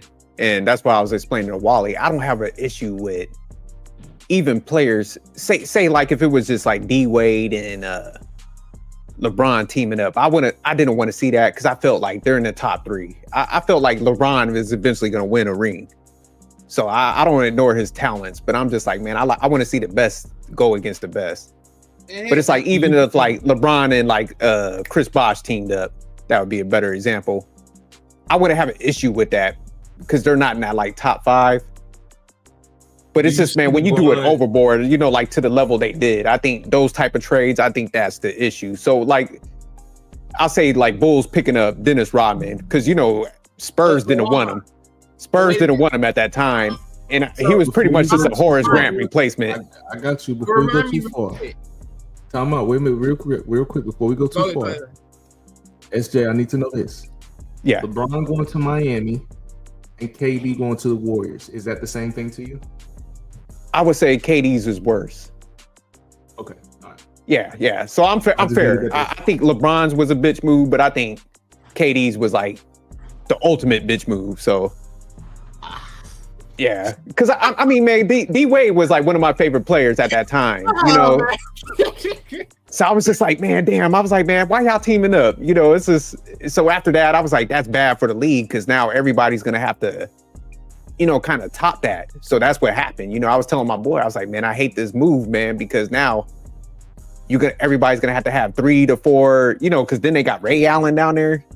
I mean, you know, even though he was at the tail end of his career. like 4 heads. You know, so I was just like, man, even though he's at the tail end of his career, man, I'm like, man, like, then, you know, KD did that bitch move. So I was like, yeah, nah, KD's was definitely worse. My only problem with that is I really feel like the Spurs was probably the end of a drafted dynasty. You know what I'm saying? Like, yeah, Detroit's early 2000s championship, they had to put that together. Boston's championship, they had to put that together. Who else is winning at this time? Even the Lakers, they had to put those together. It was a lot of moving parts that had to come together for the Lakers to win the championships that they were winning during that time. So the idea of putting a team, you have to put a team together in order to win. That whole drafted and builded shit, that was dead. It was supposed to happen in OKC when they got Russell Westbrook, James Harden, and Kevin Durant. It was supposed to happen in OKC, but it didn't work. So it like OKC had it. Everybody was looking at it. Everybody in the league was looking and saying, "Hey, look, these are the guys that," because OKC had all the draft picks. OKC, they were, "Hey, this is the way to do it, guys. You got to draft your team and develop. This is the way to do it," and it failed. So why? So who in the league was motivated to build their team that way? You have to build your team by building it by getting players in free agency, draft, and all of that. That's the only way to get you on it. Based on how the league is going. I think the hit point that I guess Jerk is hitting on is, I guess it's the back door. It's like, okay, like buddy, like let's come over here, have fun, and run the court. Because when people sell it as, okay, now the players are making moves, not the GMs. Will we really got what we got when we seen these teams form together, or would it be slightly different? And I think that's the hit point right there that everyone's really more talking about. Because I mean, I don't even mind the players talking. I'm just like, man, okay, if I'm sitting here making a GOAT case for myself, and I'm like, man, I'm one of the best. Man, say if I'm me, you, and 100 are in that top 3. I shouldn't be trying to team up with y'all motherfuckers then. If I'm putting that GOAT label on myself. Oh no, you know what I'm saying? So that's why I'm saying, like, because if I team up with y'all, man, like you said, there's no guarantee that we're going to win, but we're definitely going to be smacking the hell out of people just based on the level of talent that we have when we merge together. So that's where I'm like, that's too much. And I get what Watts is saying. It's like, man, you got to put a team together. So I definitely understand the trade component, but it's like, man, when you're going like 3, I'm talking about like solid all-stars and a former all-star like Ray Allen, that's too much, man. And I think that like threw the league off for so long, where it's like 1 or 2 teams that's like stacked and everybody else is just getting ran through. So I think the balance now there is trying to balance itself, but that's the ratings are low now. When it all got done, because really what all transpired, Ray Allen wasn't gun holding like he was supposed to. He was out there like, hey, when the moment came clutch, that was where you passed that ball and he shot it down. There was some balance, but it wasn't. Yeah, so I guess I want the talent a little more spread out. Like you said, definitely some teams they're gonna trade. So I definitely understand that component. So it's happened before. It's not like LeBron created it, but the level him and KD did it too. It's like KD was like, oh, okay, what word? Here's the problem with how it's being built now. There's no more franchise player. Like that franchise player idea is out the window. Like having a Kobe to only play for the Lakers, a Paul Pierce to only play for the no, he didn't even only play for the Celtics. Shit, goddamn. Yeah, he didn't. No, he went to Wizards, right? Tim Duncan. Was it the? It was the. No, I think I remember him in the Nets. Yeah, Tim Duncan was only with the Spurs. Tony Parker only with the Spurs. So like that. Yeah, the idea of a player only playing for one team, that shit is out the window now. Like completely. Absolutely. And I don't mind them because even with Celtics, it's like, man, Kevin Garnett was like still a solid player, but it was like his like last year's. I don't mind that. But I just remember the league back in the day, because you had a good point, 100, when you're talking about like they had the franchise. Man, I remember you could watch any team, whether it's like Utah Jazz, Indiana Pacers. I remember what was my man's name down there in Golden State? Chris Mullin. it's like, man, you could literally watch any game and it was just like solid. You know, everybody has like a solid team. Yeah, so I mean, you could watch anyone. It was interesting. So, you know, maybe I'm just old, man. And you know what's crazy? You got to think about it too, though. You got to think about the climate of what it was back in the days too. Because think about it, rivalry games were way more bigger back then. Today, it's just watered down. It's not that prevalent. So that's what I also paid towards too. I mean, look, man, it's like, again, I actually watched this shit, man. Like, really being a basketball fan, it just really got hard seeing all the dribble, step back, dribble, foul. Dribble, step back, foul. Like, it just got hard watching basketball. I really enjoy watching this NBA Finals, man. Like the mid range, the drive into the lane, the Obi topping with this was beautiful fucking basketball. Big man, Chet Holmgren, defense down low, 5 blocks in the game. Come on, man. It was beautiful. I enjoyed watching this basketball. I liked it. I enjoyed it. And me too, man. Lately, it's been hard. But let me ask y'all something, man, before we start closing it out. Do y'all think like OKC winning this championship, do you think that puts kind of like a stain on KD's legacy? Since they weren't able to do it, but Shy and them pulled it off? No, because it only just makes more. Because you got to think about it like this. Like, again, when people talk about the guy behind the organization, you could say it that way, because most people would think it would have been KD first with Westbrook. But right now, it's like, no, because it's like, right now, because think about it, right? Shea, when he got drafted, he was a Clipper. You had to get traded over there and then become that. So it's like, that's all cool. I know, but Clippers kicking themselves in the ass right now. No, not really, because who fought was that? Technically, that was based upon backdoor conversations. Like, I forgot the head coach at that time, but he said that was because of Kawhi, because he wanted to trade because he didn't see the kid like that. So that's for somewhat Kawhi's fault. But I mean, look, honestly, I don't see this as a detriment to his career at all. It's like, it's pick and choose. Like, you don't get to tell who's going to be the first one to bring it home to the team. Like, it is what it is. You ain't the first guy, whatever. That's just part of life. I mean, but it just goes to show you, like, hey, look at the competition. Look where it's at. Granted, yeah, you can sit here and say, well, Shea did, so why the hell KD couldn't do it? It's a whole different thing back then, bro. It is like, literally, like, what is, like, they had one solidarity, and who they went against? They had went against Miami, and we all know what happened, what was there in Miami at that point. So it's like, if it, like, literally, if you were to sit and say what LeBron didn't happen, could they have did it? Of course they could have did it. But that's the problem, is like, wish it would have, could have, should have. There's a bunch of scenarios, so I can't say that should be a detriment to his career just because he didn't do it. No. I'm gonna tell you, to KD, no. If there's anybody I'm looking at crazy based on OKC winning right now, it's James Harden. Why you say that? Because James Harden is an armadillo. Every time it mattered, he curl up in a ball and disappear. He did it in Houston. He did it in OKC. He did it in LA. If it's anybody I'm looking at, it's him.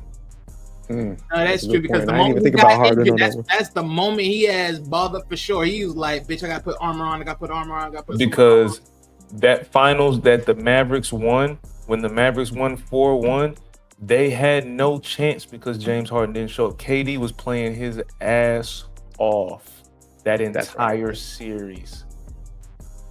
Russell Westbrook was being his normal, iffy, inconsistency. He was being himself. James Harden was showing up with 4 points. Yep, he was choking like a sailor, just like he did when he was with the freaking 76ers. Yeah, no, that's a good point. Yeah, I forgot about James Harden on that. Damn, they have of some course they talent always forget about James Harden. He's always the third option. But shit, Clippers, boy, they traded off to get the Paul George, all them picks that Oklahoma has. So Oklahoma gonna be nice for some years, boy. You see them doing a repeat next year, or it's hard to say right now because the league is too wide open next year. No, it's like You don't know what's gonna go. You got to Do you see think what happens. KD going to Houston? You think that's going to be big, impactful, or? I think that's why I'm saying like it's completely wide open. I was actually looking, like I was literally sitting here looking at that roster earlier today, and I'm just like, damn, like this looks like a very offensively productive Yeah, they're lineup. big. Defensively, I think they can hold their own. Are they gonna be top tier defense in the league? No. If they can stay middle of the pack defense based on the offense that you can get from this lineup, I think they're gonna be somebody. Like there's something to look at. I ain't gonna lie. Like KD not too long ago was a half shoe size away from getting to the finals. No, that's true. Right. Yeah, I think Houston definitely gonna be interesting to see next year. What was you about to say, Wally? No, because I was saying like, because when it came to the trade, I don't think this like. I definitely believe like Houston might stay in like top 8, but I don't think they'll be number 2 the same way they were this year, for sure. I think, to be honest, when they made the trade with Jalen Green and then Dillon Brooks, I think they definitely took a nice seat back in the rankings. They might rank up like number 6, number 5. You think so? I really do, because think about it. That team, the way it was set up, it was more prominent because you got Dillon Brooks over there. I mean, most people didn't think Dillon Brooks was the added defense that the team needed, right? And then you got Jalen Green from the draft at that point. So it's like, okay, you build it up to more, and then it became the second best team in the league, right? So the only sad part is the second best team just got outbeaten by Warriors. But hey, guess what? Warriors end up getting a better little setup because they got Jimmy Butler. So, pick your shot. It is what it is. That's experience versus non-experience. So, I don't know.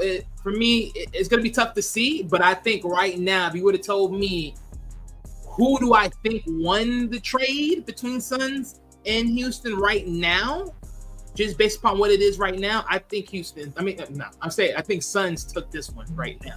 But we'll see what happens, because again, they got to finish it out. I don't know what's going to be the finished product, but I think. Well, I think Houston got consistent scoring now. I think because even I do like Jalen Green, man, but I think he was too iffy in big moments. So I think that's going to shore him up. I don't think Phoenix took a big of a loss, but I think they need to trade Devin Booker, man. They got to get him up out of there. It's funny because people saying that. What you think, 100? You think they need to hold on to Devin? I think because him and Jalen play similar positions, don't they? No, mostly he plays point guard, but he's a hybrid. Oh, okay. I think Phoenix need to get rid of Devin Booker the same way Boston need to get rid of Jason Tatum. Okay. Damn. Okay. No, I mean, look, I don't blame him for saying it, because it's like it's a non-set product. It's like, hey, look, we only got here one time with you. Let's try something new and get reset. I can see that. Are you saying that because of the injury, or no? It's not even the injury. I have been on record for a few years now saying that I think Jaylen Brown is a more efficient player than Jason Tatum. I think that if we can focus our offense around more Jaylen Brown than Jason Tatum, because he takes way too many contested, difficult for no fucking reason shots. Okay. No reason whatsoever. Yeah, I can hear you. A lot of people say that.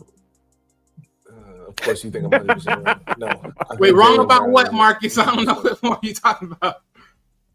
It's funny you said that, because I was like, one of them got to go, because they play two similar positions. I mean, they win. Jason plays small forward, and Brown plays like shoot guard, right? He plays. They're both small forwards. Yeah, they both float between the 2 and the 3, but sometimes Jason will go to the 4. Right. But I'll say it like this, right? Because I heard that statement before about, like people saying, they're going to see Jaylen Brown more important than Jason Tatum. And I guess because, there's like, there's one visual from position and there's one visual from what the overall thing, right? And I do believe, like, as far as like who's well grounded, yeah, I do believe Jaylen Brown is more well grounded.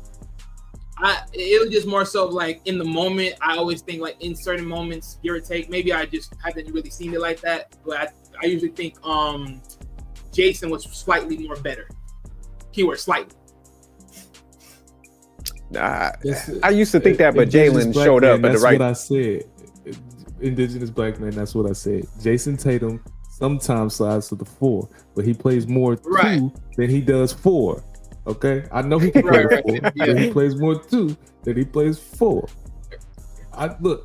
Everything in Boston is over. Boston is done. Light-skinned? Boston is done. Boston is over with. It's over with. Yeah. It's just done. So now is this time to just go ahead, just make a major move so we can take the pressure off of thinking we still have a chance. It's over for them. Boston is done for. It's okay. We got our 1. Good job, guys. But what we said Boston Phoenix needs to trade Booker. Celtics need to trade Tatum. Does 76ers need to trade Embiid? Yes. Okay. I agree. Okay, so I mean, well, of course I agree, but honestly, it don't really matter. I ain't gonna lie to you. I take him in Boston. I take him in Boston, especially since we just got rid of KP. I'll take Embiid in Boston.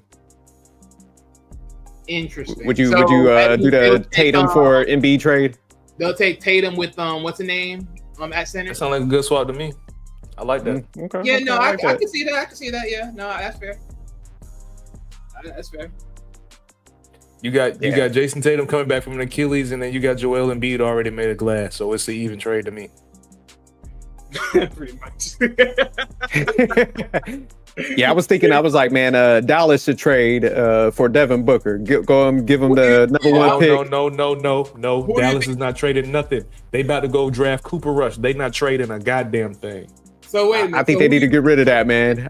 I think they need to get rid of that pick and get a point guard since Kyrie out. Watch, who do you think Booker should go to then?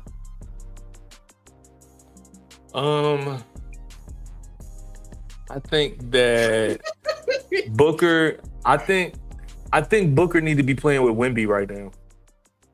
Damn. Okay. Booker need to play off of Wemby. I think Booker and Wemby need to be playing together right now. But they got Darren Fox. So what? Suns switch Darren Fox with Booker? Yeah, he did. Okay. Fox can come with Fox can run the second unit, and Booker can run the first unit with Wemby. I don't think so. They'll do that, especially knowing. No, they'll have to trade him off. They'll have to give it that second round pick. Send him over. Yeah, I mean, switch him or need to send them somewhere else. But I wouldn't do that trade though. Maybe I'm devaluing. I don't have any value of Fox, so if you can get the Fox value, was pretty good before his injury. So I'm not saying like he wasn't bad, but he definitely need to go. Like that would be a good night. I didn't think about San Antonio and with Devin Booker. I mean, interesting. Because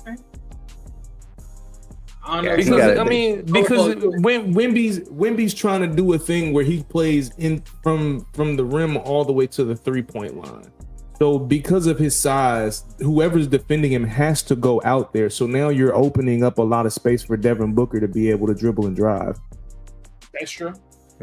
So then with Wemby being at the size he is, now he has rebounding abilities because whoever's guarding him is probably not as long or fast as he is.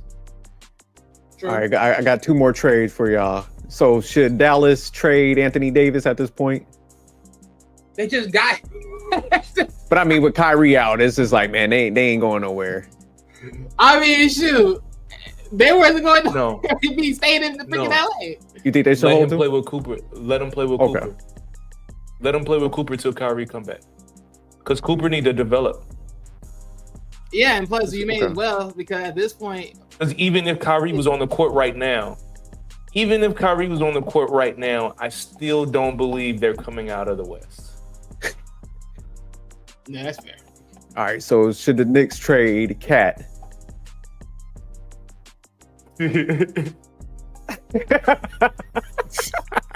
I mean, honestly, I'm gonna be bluntly honest. The answer is yes, because let's be real. The one thing with Cat I can't stand is when he's not around. Man, fuck Watts. He's not around Tim Thibodeau. He literally plays just like a shooter only, instead of playing like a full-on player in his position. So, I'll say yes. All right, 100. After that rude chuckle on my Knicks, you think they should trade him? I don't think he's that bad. It's just he's cat. And this is why I said that earlier. He's just cat, you know what I'm saying? He just got them Carl Anthony Towns shit he be doing sometimes, but he wasn't that bad in the playoffs though. You know what I'm saying? He wasn't bad, but notice he only plays full of himself when he's around Thibodeau. The moment Thibodeau gone, he ain't playing like shit. He don't play like shit. Promise you. The next coach, I hope they force his ass to play. I don't know what to tell the Knicks. I don't know what to tell the Knicks. Yeah, I don't know to tell them either. What do y'all think about this cap for like a DeAndre Ayton? DeAndre Ayton. So wait, that's for Trailblazers? You said no, 100. I don't. The Knicks. What? Because is it gonna matter? Man, stop killing my dreams, 100. I'm trying to build a championship roster. You shooting this shit down. Listen. I have been alive longer than it has been since y'all have made any playoff run like y'all have just made. I know, man. Let us eat, man. Help me work this out. I'm trying to get some pointers out in the atmosphere. But I don't think so. It's a bad thing. But my thing is, I ain't gonna lie. But Jared, though, let's be real though, right? The last time Aiden was ever in a team that was like fighting for to get to the finals, that man choked. I mean, but at least he'll. To me, I would rather have Ayton because at least he's gonna play a center role. Cat be pissing me off. He be out by the 3-point line and shit. I don't even know who. I get what you're doing, but I don't even know who are centers anymore. Like Anthony Davis to me, because look, Anthony Davis to me is a center, but he don't like playing center. Exactly. I don't understand it. Big dog, you are a 5. I need you playing the 5. That man want to play the Wemby 4. is a 5. Wemby's a 5. I don't like this. The way the offense is ran right now. It's just difficult for me. I don't understand it. It's all about shooting, baby. That's all it's all about. Fuck defense. It's all about shooting. That's why I like them players like Miles Turner. He's like, look, I'm a center. Give me a person that won't play. Should Draymond Green ever be your starting center? I know. That was embarrassing for the league. That is just the co-opness of just thinking small ball can win everything. I ain't going. That's but damn. But, I have a weird. All right, before we close out, I have a weird ass NBA theory. This is what I think is happening. Oh, go ahead. Okay. So right now, the idea for the All-Star game is U.S. versus the world, right? Okay. So the NBA has clear intentions of either creating international leagues or buying out international leagues. So what I'm thinking is going to happen is that there is about to be a push for the NBA to start creating like a Euro League and an African League. So then they can have a Euro champion, an African champion, and then an American champion, and then like some sort of fucking tournament for the world champion. Like I'm seeing the NBA making this weird ass direction. That's what it's looking like to me. I don't have any science or anything to prove it. It's just from what I'm looking at and how white people and their money go. That's what this is looking like. This is about to start happening. Well, I'll say you this. They're gonna make this shit racial, huh? Talking about because they give it the same way like WWE, right? They just did that partnership with the Mexican Wrestling Corporation, and they got their their hands on that, and then of course expanding out to the UK where they got their little NXT UK wrestling. So I see exactly what you're talking about, right? And I can see them do the same thing with basketball. It's up there because you're starting to see a lot of other players coming from a different world set overall, and people are getting into it more and more and more. So why not, right? I just think just to get in there though, it's sort of. I think it might be tough though, because because knowing that they build it on their own over there already, like especially on the UK side, they build it already because they already got people playing already as it is. I don't think so. They'll get into the market like that unless they make their own. Yeah, league. no. But Even a partnership just to like yeah, for the two leagues to put their names next to each other would be reason enough. Like maybe they don't even buy them out. Just being able to put their names next to each other. Right, yeah. I think would be At reason the enough. best, yeah. Because I mean, at that point, I think that would be the best thing for them to actually at least increase ratings a little bit more, for sure. Because but yeah. But it'll be interesting though. I do think they're going to do a tournament. I think they'll still have like the NBA as the main hub, but I think like what you're saying, Watts, with those like other leagues, I think they're going to find some way to merge that into the G League.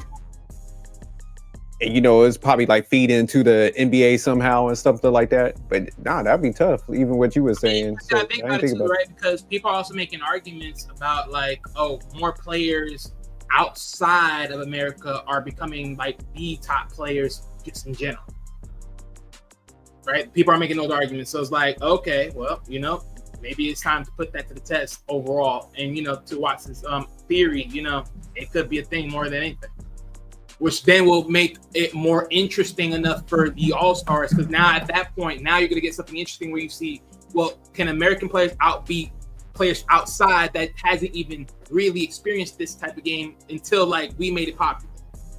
I'm gonna tell you. Well, because I think Europe develops players better. I would say now. Well, yeah, I think. Yeah. If there's one thing that I can appreciate, it's American arrogance after an ass whooping.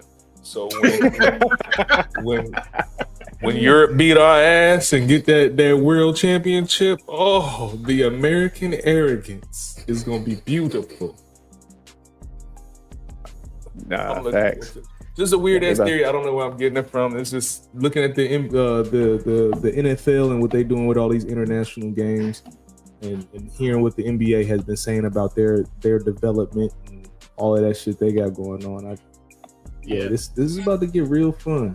Because like I said, we don't have any superstars right now, so it's open season. You can pick anybody. You can pick a Canadian, you can pick an African, you can pick a Yugoslavian, you can pick whoever. Yeah, it'd definitely be interesting because it is going global. Because I'll even add, right, because you know they usually always say like women they get way more money overseas, right? So if they were to expand that way and sort of make it that way, I think that could be a pivotal way for the women NBA to be more popular per se. Ooh, have Caitlin Clark cross up a Chinese lady.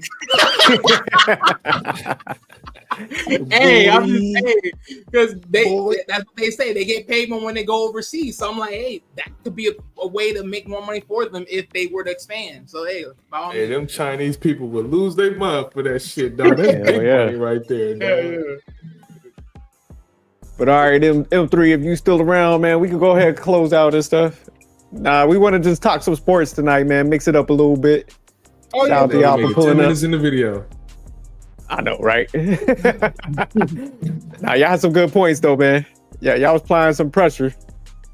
I was on my LeBron hate shit, but y'all was trying to slow that up. No, we was trying to make that conversation. Nah, y'all was I thought LeBron had y'all on the payroll like Nick Wright and shit. Hell no. I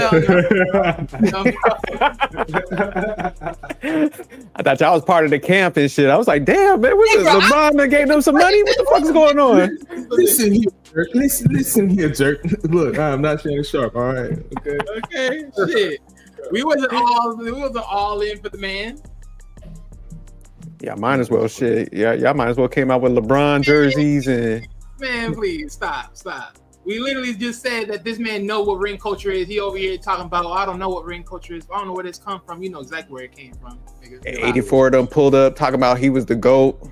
I was like, I don't know what the fuck is going on. I thought I was in a whole totally different world, man. Oh, well, Ruthless came in with some red pill sports shit. Man said red pill sport. Those females in this conversation, goddamn. But it's like, look, man, the women made LeBron go to them teams now. Why haven't she did it? Supposedly. But no, overall, man, like, you know, like I said, I'm just falling back listening to you guys, man, with the sports talk, but it was still like a good conversation no matter what, man. And sometimes, man, you just have to have like those chill type of moments. But M3, just keep it a buck though, man. Out of the whole debate, from what you heard, you know, you being an unbiased person, and I sent you some money. Who won this debate? Would you say? Well, of course, I'm about to hit send on this money. No. Yeah. Every time. As a person with integrity, man, like, you know, and don't really like go by the money, like, yeah, right. You know, I think like Dirk, man, like hands down, I think you won it, bro. No, I appreciate that, man. Exactly, the money won. Thank you. Like sin. Yeah, here fucking up my perfect record. Hey, that's what I'm saying. You're gonna take these L's, goddamn. Yeah, Watts on the warpath out here, man. Shout out to Watts, man. No, man. I'm cool, man. Hey, matter of fact, you know what? See, now I gotta take it back. Marcus, bring your ass over to my channel. They shut this shit down. I'm gonna start this shit up. Bring your ass. Bring your ass. You about to kick up a live 100? I'm about to do it right now. Yeah. All right, man. I'll be watching. I might jump on there in a little bit. Yeah, Watts, definitely, like, you know, put the link down there so I could just kind of post it on there so people could, like, you know, go directly to your Twitch, man, because I know that's where you be streaming at. So, no, we about to do both tonight. Till YouTube kick me off. YouTube, you motherfucker, man. YouTube, I love you sometimes, fam, but why you be doing me dirty, dog? I don't understand why you be doing me the way you be doing me sometimes. But I love Marcus you. said he's down. He just need 2 hours to get on. Marcus. Okay. Give me 1 second so I can share on the YouTube, and then I'm going to close us out.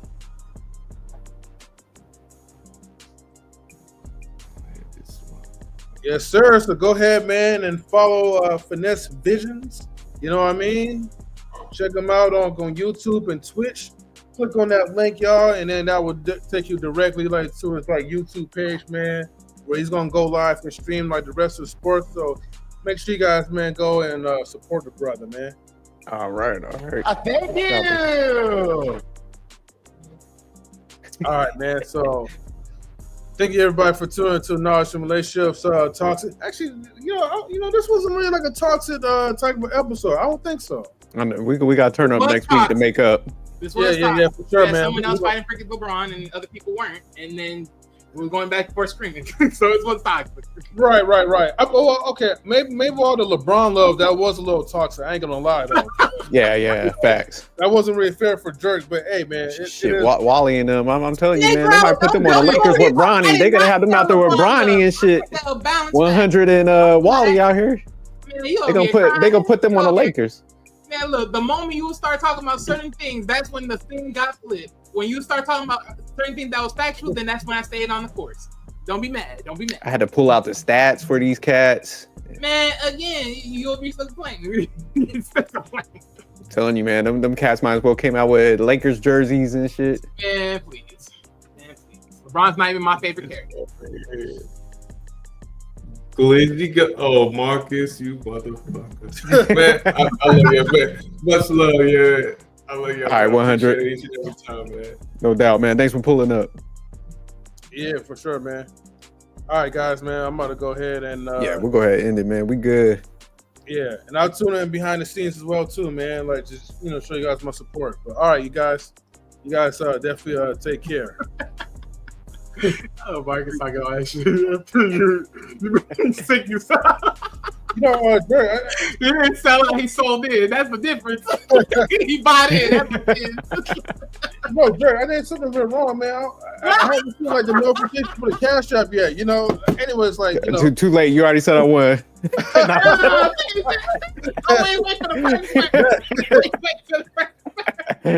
All right, you guys, man. You guys take care, man.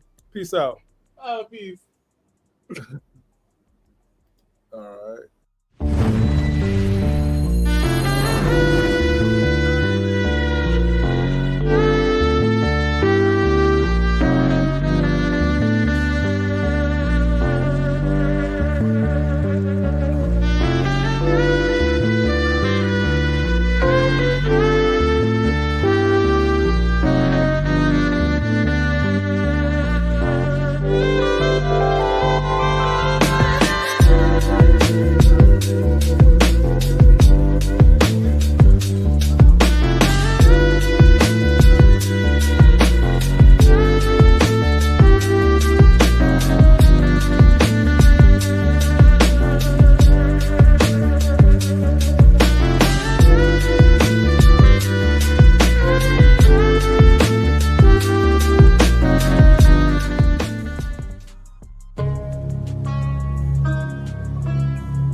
knowledge and relationships.